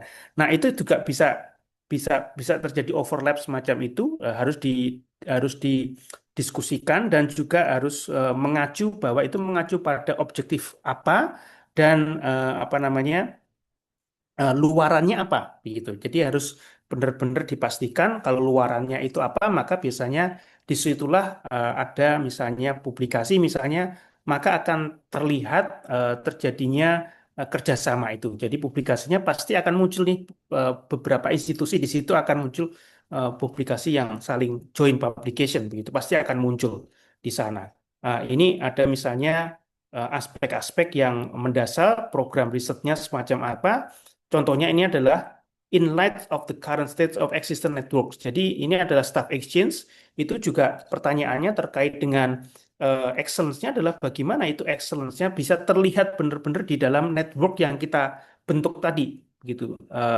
Untuk mendeskripsikan bahwa project kita beyond state of the art sehingga membutuhkan apa namanya kerjasama tadi, gitu ya. Ini ada ada ketentuannya, ada apa, ada notes-nya yang ada di situ yang penting untuk Bapak Ibu perhatikan. Nah, ini ada apa contoh tabel misalnya work package nomor berapa, judulnya apa, aktivitasnya apa, apakah itu riset saja ataukah termasuk dengan training, apakah terkait dengan communication ya ataukah terkait dengan dissemination. Communication zaman dulu saya itu communication saya adalah saya mengkomunikasikan hasil penelitian riset saya itu melalui musik. Jadi kan saya main gitar itu saya bermain gitar di planetarium di Roma begitu ya. Itu sebagai salah satu bentuk untuk apa namanya communication, science communications begitu. Jadi harus benar-benar dipikirkan semacam itu secara terprogram, tidak bisa mendadak, Bapak Ibu. Jadi semuanya harus terprogram eh, s- eh, dan biasanya yang kita ketika budget diberi, hibah diberi, maka kita tinggal melakukan apa yang kita sudah programkan itu. Jadi tidak ada yang tiba-tiba harus, oh ada ini baru, itu nggak bisa, nggak boleh Bapak Ibu sekalian. Eh, Kemudian number person per month ini adalah orang ya, eh, apa namanya, yang involved di dalam project tersebut misalnya ya. Misalnya berapa jumlah orang yang kita bisa tawarkan di sana. Kemudian lead participants, ada start months and months begitu. Nah, ini ada banyak ketentuannya di sana. Kemudian ada terkait dengan weaknesses ya. Di sini ada misalnya strength-nya apa? Kita perlu mengevaluasi, berdiskusi di dalam konsorsium itu kira-kira apa sih strength-nya, apakah weakness-nya? Kalau weakness maka kita harus perhatikan untuk bagaimana kita me- me- me- apa namanya, menangani weakness tadi. Metodologi ini penting sekali, Bapak Ibu sekalian. Jadi bukan metode, tetapi metodologi. Metodologi yang terkait dengan semuanya. Jadi metodologi terkait dengan proyek tersebut, termasuk bagaimana kita approach kita untuk internasional, menjalin kerjasama internasional, interdisciplinary, intersektoral. Kemudian terkait dengan gender dimensionnya seperti apa. Jadi seluruh aspek. Jadi overall metodologi yang dimaksud. Jadi bukan hanya sebagai metode penelitiannya, karena metode penelitian itu biasanya akan berubah ya. Jadi itu bukan bukan yang utama, karena itulah yang akan dikembangkan biasanya. Jadi metodologi untuk mencapai itu yang fokusnya di sana. Kemudian ini ada integrasi antara metode dengan disiplin. Jadi ketika kita melihat bahwa kita punya konsorsium yang multidisiplin, itu bagaimana ini integrasinya. Sehingga kelihatan adanya suatu pengembangan daripada metode-metode tadi, menjadi menghasilkan metode-metode yang baru begitu. Ya, kebaruannya bisa dinilai dari sini. Nah, ini ada banyak informasi, misalnya eh, ya, gender dimension, diversity aspek, dan sebagainya. Nah, ini kemudian eh, bisa Bapak Ibu bisa lihat dan checklist di sini, ada di sini. Kemudian ini adalah mandatory eh, OS, Open Science Practice. Nah, kalau ada mandatory ini berarti harus Bapak Ibu. Jadi tidak boleh tidak. Istilahnya misalnya open access to scientific publication, ini berarti adalah Bapak Ibu harus publikasi di open access. Tidak boleh Bapak Ibu publikasi melaporkan publikasi yang bukan open access. Jadi persyaratannya semacam itu. Misalnya di sini adalah responsible management of research data in line with FAIR. Nah, ini artinya data dari Bapak Ibu harus biasanya diupload di di Cordis ya, harus semacam itu karena harus menyangkut tentang FAIR principle gitu ya, yaitu findability, accessibility, interoperability, dan reusability. Nah, kemudian ada informasi tentang research output, instrumen yang digunakan untuk memvalidasi eh, dan sebagainya yang ada di sini, begitu ya. Kemudian ini ada yang direkomendasikan. Biasanya kalau direkomendasikan itu ya yang perlu dilihat oleh apa reviewer biasanya. Apakah reviewer eh, ini berarti aman begitu Bapak Ibu sekalian ya. Contohnya di sana. Nah, ini adalah open science practice, mandatory, harus, dan juga yang direkomendasikan. Ya, bisa dilihat di sini terkait dengan open science praktisnya. Kemudian data management, misalnya kalau data management di tempat saya itu biasanya dibuka sekitar 10 tahun ya Bapak Ibu sekalian. Jadi dalam waktu 10 tahun itu eh, harus harus dibuka untuk publik begitu ya. Kemudian ada banyak hal di sini di pengaturannya ya. Kemudian ini ada AI, ada evaluasi strengths and weaknesses begitu ya. kemudian ada kualitas daripada interaksi kita, interaksi di dalam konsorsium itu juga dinilai juga. Bapak Ibu harus menjelaskan itu kualitasnya seperti apa, begitu ya. Impact ya, apa itu impact? Ada di sini impact daripada kolaborasi itu, risetnya itu semacam apa. Kemudian eh, detailnya sangat banyak sekali, Bapak Ibu sekalian. Jadi ini hingga sampai misalnya apa namanya suitability quality measure untuk outcomes ya, bahkan sampai ke outcomes, diseminasi, communication activities itu sangat didetailkan, gitu ya. Ada tabel-tabel yang harus dilakukan. Misalnya ini aktivitasnya konferensi ya, misalnya target audiensnya harus ditulis kapan itu, di mana KPI-nya apa saja itu harus ditulis di situ dengan rapih begitu. Sehingga memang kalau 30 halaman itu memang tidak heran karena kita harus membuat suatu program yang menarik ya untuk sehingga untuk dapat pendanaan tersebut. Mungkin sampai di sini apa namanya penjelasannya memang sangat banyak sekali. Nanti bisa dilihat tadi di NCP ya, NCP. NCP ini bisa di apa Bapak Ibu klik di NCP, kemudian ada terkait dengan Radiance MSCA ya. Kemudian di sini ada NCP apa ada namanya cluster health tadi ada juga di sana bisa dilihat informasi-informasi tersebut dengan lebih lebih detail gitu ya. Nah, apabila Bapak Ibu mungkin ada yang apa namanya yang ada pertanyaan atau ingin melakukan suatu apa namanya pendampingan bisa mengontak kami gitu ya. Biasanya itu apa namanya eh, akan kami coba jadwalkan dengan korespondensi dengan pihak kedutaan sehingga saling mengetahui dan menjadwalkan kapan secara fisik begitu ya biasanya. Kalau kemarin contohnya di Malaysia itu kita jadwalkan secara fisik juga datang ke sana gitu. Nah, saya kembalikan ke Mas Adi mungkin ya silakan. Baik, terima kasih banyak Pak atas sebenarnya masih banyak hal yang mungkin eh, perlu kami dapatkan dan tadi sudah dapat informasi banyak terkait dengan uh, Your Access dan berarti kalau PIC itu tetap portalnya sama dengan apa yang sama seperti Erasmus Plus dan sebagainya Pak Tatas ya. Jadi Sama, ya sama ya. Oh, berarti nomornya sama itu. nomornya sama. UNES sudah Bila punya, digit. cuma mungkin nanti kita perlu konsultasi karena ini mungkin nanti dengan Prof Dewi nanti kaitannya dengan PIC kita punya PIC tapi untuk mengakses itu ada kendala gitu Pak karena ada perubahan unit pengelola jadi kita tidak Oke. bisa mengakses. Jadi mungkin nanti berikutnya apa kita perlu konsultasi terkait dengan ini karena kan ini terkait dengan mungkin Bapak Ibu yang tertarik untuk mengajukan kan berarti harus menggunakan PIC UNES gitu ya Pak Tatas ya.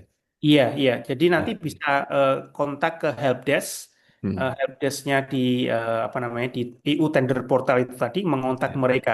Eh, Misalnya contohnya, oh kami mengalami kesulitan karena perpindahan apa namanya kepemimpinan atau apa gitu ya. ya, Kemudian ada surat resmi dari universitas. Nah itu yang ditandatangani mungkin rektorat begitu ya, sehingga ada ya. bukti peralihan. Nah mereka akan membukakan mungkin user dan passwordnya Ah, begitu. oke, iya. Ya, Karena itu dulu Bisa pernah ya, dapat, berarti kejadian, ya. ya banyak kejadian semacam itu pernah memang. dapat Kita Erasmus Plus gitu, dan kita, saya mm, mau, ya kami mau mengusulkan untuk hibah dan ternyata ada kendala itu ya. Itu tadi Prof Dewi. kita Begitu. buat dari sekarang aja Pak Adi untuk minta Baik, apa membuka itunya username dan password itu atau dibuatkan yang baru gitu ya, nomor yang baru gitu. Ya Nanti kita asal kita mungkin screenshot ya eh, apa namanya. Ini sayangnya apa internet saya agak lambat sekali mungkin salam. nanti bisa dicek gitu ya men-screenshot itu nomornya berapa kemudian dikirimkan ke email helpdesk. Nanti saya Helpdesk. bisa bantu untuk mengirimkan emailnya kemana nanti bisa apa kontaknya bisa saya share ke misalnya ke Mas Adi atau ke Bu Ratna begitu. Iya. baik. Baik, Terima kasih terima Pak kasih. Tatus. Baik, terima kasih Pak Tatas dan barangkali Bapak Ibu tentunya banyak pertanyaan atau hal yang mungkin akan disampaikan dipersilahkan dengan waktu yang ada gitu ya sesuai dengan jadwal mungkin maksimal sampai jam 3 sesuai dengan rencana dan silakan Bapak Ibu dipersilahkan yang akan memberikan pertanyaan bisa raise hand. Eh, kalau belum ada, saya boleh tanya, Pak Ya, Adi. Ya. silakan Bu Ratna, silakan. Terima kasih, Pak Tatas dan Pak Adi. Selamat siang. Mohon izin, Pak Tatas, tadi di luar Uni Eropa itu ada beberapa negara yang sudah bisa menjadi PI dan submit dari sana. Berarti tidak harus ketuanya dari Eropanya. Betul, ya dari namanya adalah Associated Countries tadi. Ya, Aset country. Nah, itu kalau misalnya kan itu tadi ada Korea, kemudian ada Turki, New Zealand, begitu ya. Kebetulan teman di sini juga banyak yang bermitra dengan Korea, alumni Korea, kemudian dengan New Zealand juga. Nah, itu universitasnya bebas ya, tidak ada ketentuan harus mungkin di ranking berapa, harus PI-nya tuh harus punya apa itu tidak ya, tidak siapapun ada, boleh tidak ada dengan ketentuan. Ya, indeks sekian itu tidak tidak ada. tidak batasi ya. Ya. Kemudian jika itu PI-nya dari associate associate country itu dari Eropa juga ada minimalnya, apakah dua atau tiga begitu dari Eropa dan dari ASEAN-nya itu mungkin ada ketentuan minimal Iya, iya. mitra. Oh, oke, yang pertama mungkin terkait dengan koordinator tadi. Koordinator itu biasanya hampir kebanyakan ya koordinator itu uh, bukan peneliti yang benar-benar lakukan penelitian atau profesor begitu ya. Karena koordinator itu cukup sibuk untuk melakukan project management begitu. Jadi kalau dia biasanya profesor-profesor itu biasanya malah menghindari eh, untuk menjadi tugas itu karena tugasnya memang fokus untuk risetnya tadi. Sedangkan koordinator itu harus adminnya luar biasa tinggi gitu ya. Jadi siapapun dari apa EU member states atau dari associated countries bisa menjadi koordinator. Nah, kemudian tadi tentang yang kedua itu adalah eh, requirement dari jumlah ya. Jumlahnya itu misalnya contohnya adalah 6 misalnya, maka paling tidak 3 itu dari EU member states atau associated countries. Misalnya dari Korea, kemudian dari eh, apa ya? Dari Turki misalnya. Kemudian yang satunya lagi adalah eh, dari Polandia misalnya. Nah, ini sudah 3 gitu. Otomatis kalau lebih banyak akan lebih baik lagi karena akan melihat apa namanya distribusi eh, negara-negara Uni Eropa gitu ya. Kemudian dari Indonesia misalnya dari UNES gitu ya itu bisa masuk di sana. Untuk negara ASEAN-nya itu tidak ada minimal atau boleh satu Ada. negara saja. Oh, jadi Bisa satu yang negara ya. di satu Yang negara utama saja adalah ya, yang Uni utama adalah Eropa. dari EU sama associated countries gitu aja. Ya.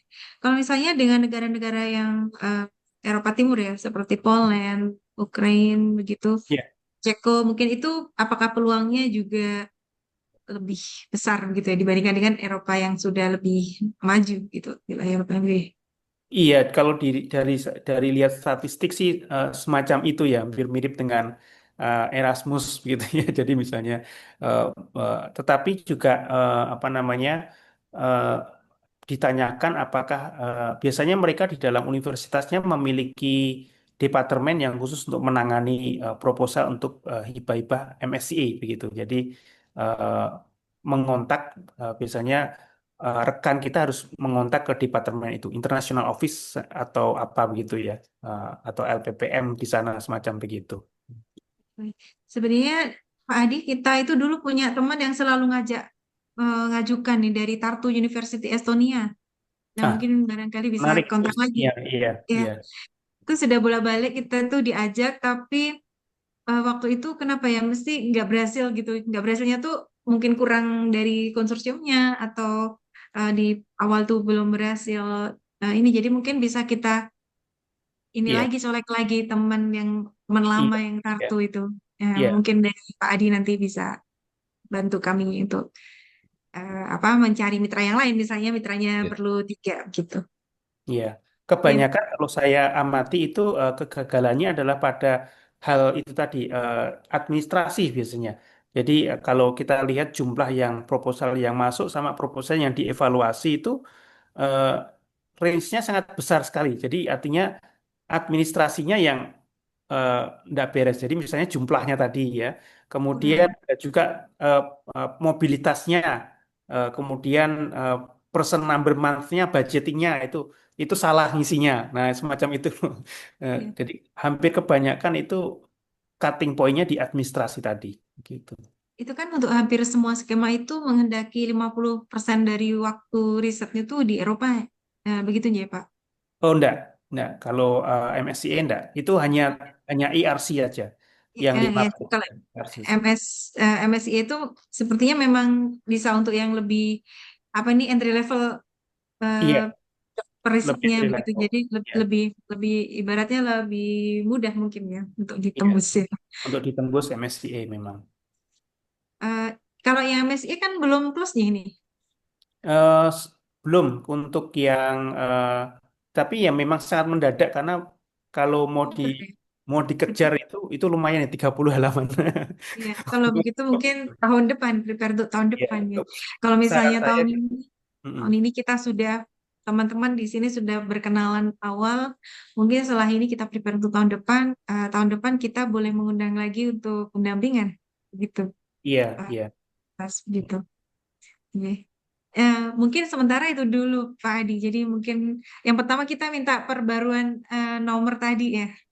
Nomornya I itu see. dulu Ya, zaman saya Pak Adi, tapi kan terus saya ya. dan teman-teman saya juga lupa yang buat tuh waktu itu siapa saya lupa gitu. Nah, nanti kita mungkin mau masih jauh hari di tahun ini kita request perbaruan nomor supaya siapapun yang mengajukan tuh kita tidak karena pakai nomor yang sama ya untuk kode itu. Nah, kita Hmm. minta yang baru. Kemudian mungkin tahun ini kita mulai merintis proposal mana yang bisa dibuat oleh teman-teman. Nanti kita sharekan lagi. Kemudian tahun depan kalau bisa sudah ada yang apply minimal Pak Adi. Kalau yang lain belum minimal Pak Adi. Ya, saran saya nomornya jangan diubah, jadi karena itu track Nah, record dari eh, institusi dan biasanya tidak akan bisa diubah. Yang mungkin Ya, adalah username ya, biasanya username dan passwordnya itu mungkin nanti akan oh, disesuaikan. Ya. JJ. Baik, terima kasih. Untuk sementara itu dahulu saya kembalikan kepada Pak Adi. Terima kasih Pak Tatas. ya. Baik, terima kasih Bu Dewi. Silakan, barangkali ada Bapak Ibu yang akan bertanya lagi. Silakan, masih ada waktu. Atau ada yang akan konsultasi, mungkin sudah ada gambaran atau mungkin sudah membuka websitenya tadi. Walaupun mungkin tadi juga sempat susah untuk dibuka mungkin tadi karena ada deadline hari ini gitu ya Bapak Ibu. Tapi tadi saya coba buka, berhasil, dan itu tadi jadi tahu oh ternyata pakai PIC yang sama gitu ya. Jadi memang harus kita persiapkan gitu ya. Iya. Ya, silakan Bapak Ibu. Mungkin barangkali mungkin di sini sebagian besar itu kan mungkin ya bukan sebagian besar tapi kalau UNES itu kan banyak prodi kependidikan ini Pak Tatas ya. Kira-kira barangkali mungkin peluang atau potensi untuk program-program yang berkaitan dengan kependidikan gitu ya. Seperti prodi saya kan pendidikan matematika misalnya atau mungkin Bapak Ibu di sini juga ada prodi-prodi pendidikan yang lain. Kira-kira seperti apa ini peluangnya Pak Tatas? Iya, mungkin itu lebih terkait dengan MSCA ya. MSCA kan terkait dengan capacity building ya. Eh, jadi program staff exchange atau program-program yang terkait dengan MSCA itu lebih cocok ya mungkin ya eh, untuk UNES begitu. Hmm. Iya. Ya. Nah, kecuali memang ada Bapak Ibu sekalian yang risetnya memang riset-riset yang mungkin tertarik untuk riset di pilar 2 yang sudah punya misalnya eh, kan eh, apa namanya kalau ada paten terkait dengan riset gitu ya hasilnya apa teknologi saya tidak tahu begitu ya tapi memang secara umum untuk pendidikan itu di MSCA tadi ya. Ya. Baik.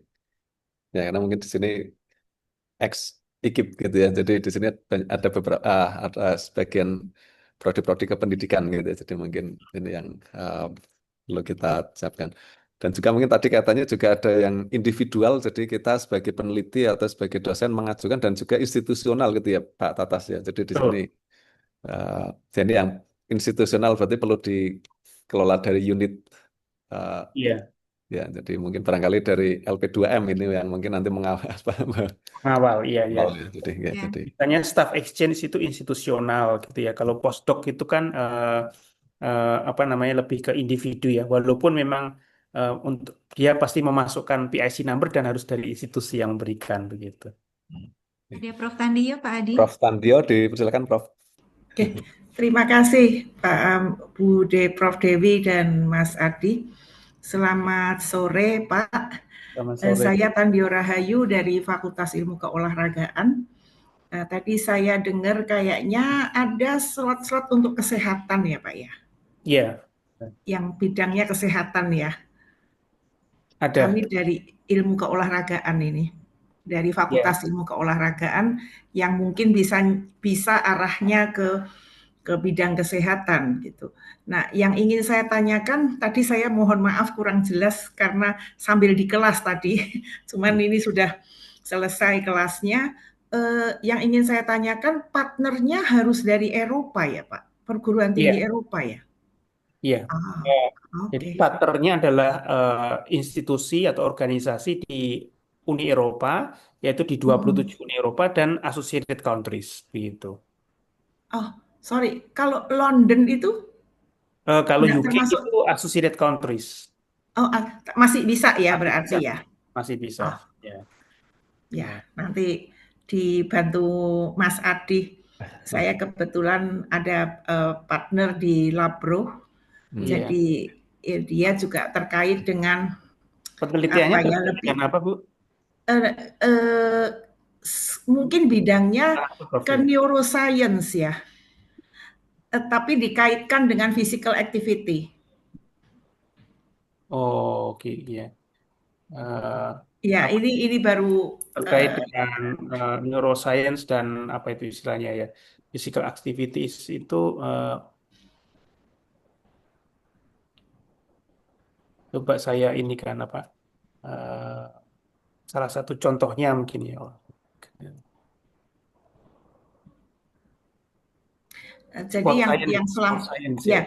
ya saya 2 tahun yang lalu kami sempat diskusi intens untuk menyelenggarakan penelitian. Jadi sebetulnya beliau sudah start penelitian, tetapi ingin diperluas semacam itu, Pak. Ingin mengaitkan bagaimana, ingin mengeksplor bagaimana physical activity bagi subjeknya itu anak-anak usia sampai dengan 7 tahun begitu. Bagaimana physical activity yang diberikan secara rutin itu bisa mempengaruhi kerja otak semacam itu. Jadi anak menjadi lebih konsentrasi, anak menjadi moodnya bagus, sehingga bisa menikmati hari sekolah dengan lebih baik. Jadi physical activity-nya itu diberikan sebelum pelajaran dimulai. Ini kami baru diskusi di situ, ingin melanjutkan risetnya, tetapi memang ya masih sangat sangat dini sebetulnya. Nanti minta arahan dari Mas Adi. Kok saya? Saya mungkin bisa menunjukkan mungkin contoh-contoh Ya. yang ada sebentar saya untuk staff exchange ya, bentar. Saya kira staff exchange akan menjadi yang baik begitu untuk yang awal begitu ya. Sebentar.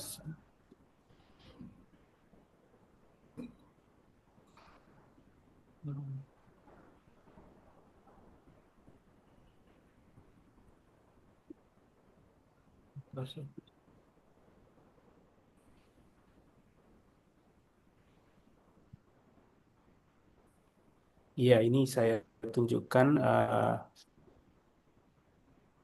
Ya, saya menggunakan Cordis. Jadi Bapak Ibu sekalian bisa menggunakan Cordis EU begitu ya. Nah, Cordis ini adalah untuk men-search apa namanya? Tadi saya Oh, menggunakan neuroscience, sport ya, ya, science. Jadi iya. banyak sekali proyek-proyek yang sudah didanai Oke. begitu ya. Oh, ya, ya, Nah, ya. mungkin saya lebih fokusnya ke MSCA. Nah, di sini ada program. Coba saya klik. Ya, saya akan masukkan programnya adalah Horizon Europe supaya fokus di Horizon Europe ini contohnya eh, mungkin ini ya train Iya, book iya, iya. ya misalnya untuk brain circulation kita lihat ini adalah eh, mendapatkan pendanaan 1,9 euro ya, juta euro ya. Eh, Semacam itu. Contohnya ini dengan Oke, universitas yang ada di Slovenia, Munster, oke. Belgia, begitu. Nah, ada juga ini, contoh ini adalah program dulu Staff Exchange itu namanya RISE program. Nah, ini Rise in Family programnya itu. Jadi ini adalah program untuk kesehatan masyarakat begitu ya. Kalau kita lihat itu dia banyak sekali melakukan semacam yang tadi dibilang oleh Prof. Tandio tadi ya, eh, aktivitas-aktivitas semacam itu begitu. Jadi contohnya dia ini contoh proposalnya begitu ya yang Oke, diperkenankan. Jadi ini adalah contohnya misalnya jadi harus menyusul semacam ini. oke. Aktivitas apa saja gitu ya. Mulai dari kalau kalau mereka ini ada aktivitas terkait dengan infant health juga gitu, kesehatan dari anak kecil dan sebagainya itu. Ya. Oke. Terima kasih, Pak. Mas Adi, nanti aku dibantuin kalau mau Oke, lanjut. siap. Siap.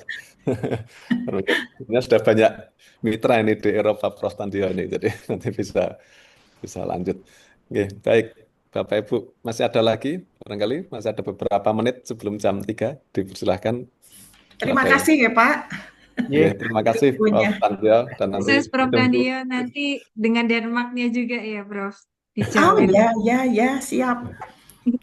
Oke. Cuman yang masih belum kepikir mencari lembaga yang bukan perguruan tinggi. Harus ada Lembaga mitranya. Ya, itu harus dari ada. Eropa ya? Dari Eropa yang non perguruan tinggi itu? Iya, dari Eropa dan dari Indonesia juga bisa. Tapi kalau dari mungkin dari rekan yang ada di apa di Eropa itu mungkin ada kenalan mungkin ya. Tadi kalau Oh misalnya ya, olahraga itu kan berarti mungkin ada kaitannya dengan sekolah mungkin atau apa begitu ya. oke. UNICEF Prof. Kebetulan pilot study dari rekan saya yang di London itu dia mendapat support dari BBC. Hmm. Itu Jadi anak-anaknya di mana ya? Itu yang observasi itunya di London di sekolah atau Sekolah apa ya? ini. sekolah. Nah, sekolah itu non non termasuk di dalam Oh, non sekolah Ya, non. bisa. Oh, oke. Oke. Itu yang Denmark punya teman sekolah saya karena Iya. istrinya Prof. Eric Jul itu kepala sekolah SD. Iya. Jadi sudah bisa sekolah itu termasuk non. Iya. Iya, oke. Iya. Ya. Ya, bukan Siap. pendidikan tinggi mereka. Jadi terkait Non pendidikan tinggi ya, jadi bisa di sekolah ya. Semoga Ya. nanti bisa Baik, lanjut. nyambung dengan pertanyaan tadi terkait dengan bidang kependidikan ini, Prof. Tandio juga mungkin nanti Iya. sekolah bisa masuk di situ. Ya. Baik. Iya, oke. Baik. Terima kasih sekali. Terima Sama-sama, kasih. Prof. Tandio, ditunggu nanti Iya proposalnya. dibantuin tapi Ya, insya Allah nanti siap dibantuin. kolaborasi nanti mungkin dari sisi bidang saya mungkin nanti bisa gabung dan mungkin Bapak Ibu Siap. lintas Kan disiplin nih. brain ke matematik oke lah. Bungkus itu. Oke. Baik, Bapak Ibu, saya kira ini sudah hampir jam 3 dan mungkin dari lihat mungkin kalau kita mengikuti dari pertama sesi 1, 2, 3 gitu ya Bu Dewi, jadi dari UK, dari Australia dan dari EU ini mungkin karakteristiknya berbeda-beda gitu. Jadi mungkin ini kita juga perlu menyiapkan dan sesuai dengan mungkin tadi yang sudah disampaikan oleh Pak Tata. Salah satunya itu akronim itu ya Pak Tata. Saya kira salah satunya juga saya ikut dari 2013 saya juga ikut proyek Mad City Map gitu ya. Itu kan akronim juga itu dan itu juga dibiayai dari Erasmus juga ini. Jadi ya mungkin nanti bisa kita siapkan untuk berikutnya. Barangkali demikian Bapak Ibu semuanya dan semoga memberikan manfaat dan bisa untuk persiapan. Mungkin tadi beberapa deadline sudah tutup, mungkin bahkan hari ini ada yang tutup, tapi paling tidak kita sudah bisa mempersiapkan untuk ke depan karena tidak bisa kita menyiapkan dalam waktu yang instan, paling tidak mungkin dalam waktu setahun untuk persiapan kolaborasi dan menghubungi dengan mitra-mitra kita, Bapak Ibu, dan tentunya nanti berkenan Pak Tatas mungkin nanti barangkali ke depan kalau kami perlu berkonsultasi dan mungkin ada pendampingan mungkin nanti bisa kami menghubungi Pak Tatas atau mungkin Pak Tatas bisa datang langsung ke Semarang, ditunggu mungkin nanti. Ya, Dan ya, jadi ya, harapannya baik. begitu. Ya, jadi mungkin nanti bisa bertemu langsung dan bisa menyiapkan untuk proposal berikutnya. Demikian Bapak Ibu semuanya untuk sesi webinar series workshop series ya. Kalau workshop berarti nanti harus ada produknya Bu Dewi ya, Bu Ratna. Ya, tahun Workshop itu depan. berarti nanti ya. Jadi Produknya tahun depan. ya. Sekali lagi saya ucapkan terima kasih. Produk pertama Ya. Prof. Tandio nanti short abstrak dengan mitranya. Ya. Ya Prof ya, buat follow up tahun depan ya Prof. Diusahakan dengan bantuan Mas Adi dan Prof. Dewi. Ya, Sukses Prof. Pokoknya saya kalau dibantu lancar. Insya Allah. Sekali lagi terima kasih Pak Tatas sudah menyempatkan waktunya di sela-sela kesibukannya. Saya melihat mobilitasnya tinggi. Sekarang di sini, kemudian besoknya sudah di mana lagi. Dan tapi alhamdulillah bisa menyempatkan hari ini, sore ini bisa berdiskusi dengan kami dan sekali lagi juga saya ucapkan terima kasih dari LP2M, Prof. Dewi dan tim atas sesi yang bermanfaat ini dan terima kasih diberi kesempatan untuk memoderatori sesi ini dan kurang lebihnya mohon maaf jika ada yang kurang berkenan dan sekali lagi terima kasih untuk Bapak Ibu sekalian yang sudah bergabung dari jam 1 hingga jam 3 dan masih bertahan sampai di sini ada 57 hampir 60 masih bertahan untuk menyimak gitu. Meskipun tadi Prof. Tandio sambil ngajar gitu karena memang kita jadwalnya juga padat gitu Pak Tatas jadi di sini mungkin sambil mengajar dan juga beraktivitas. Oke, terima kasih dan saya kembalikan ke Mbak Amel dan terima kasih Pak Tatas sampai jumpa. Insya Allah mungkin terdekat ketemu di Makassar mudah-mudahan di SP Almi mungkin. Terima kasih saya kembalikan ke Mbak Amel dan selamat sore Bapak Ibu dan Assalamualaikum warahmatullahi wabarakatuh. Waalaikumsalam Waalaikumsalam warahmatullahi wabarakatuh.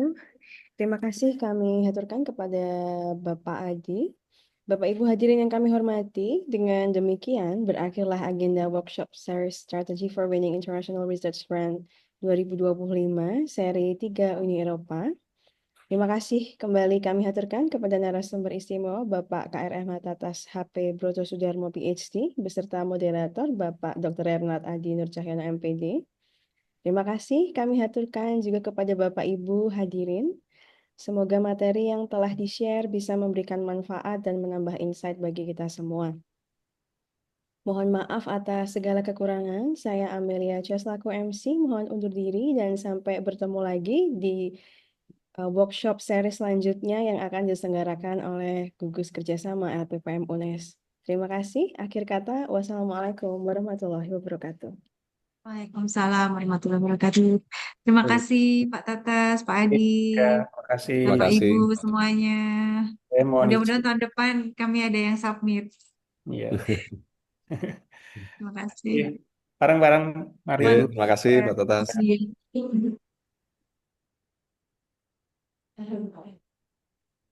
Terima kasih Pak Terima Adi. kasih. Ya, sama-sama. Ya, terima Terima kasih kasih. Bapak Ibu yang telah berkenan Terima hadir. kasih Pak Adi, Bapak Ibu. Terima kasih banyak, Bu. Terima kasih semuanya. Mudah-mudahan tahun depan ada yang submit ya. Amin, amin, amin. Kalau yang Oktober November agak mepet waktunya mungkin ya. Tapi kalau ada yang kerso enggak apa-apa. Yang deadline November ya. Masih ada. Tarik nafas dulu Bu, baru submit hari ini. Ya baru selesai koneksi. Terima kasih. Ini ya. Miss, apa di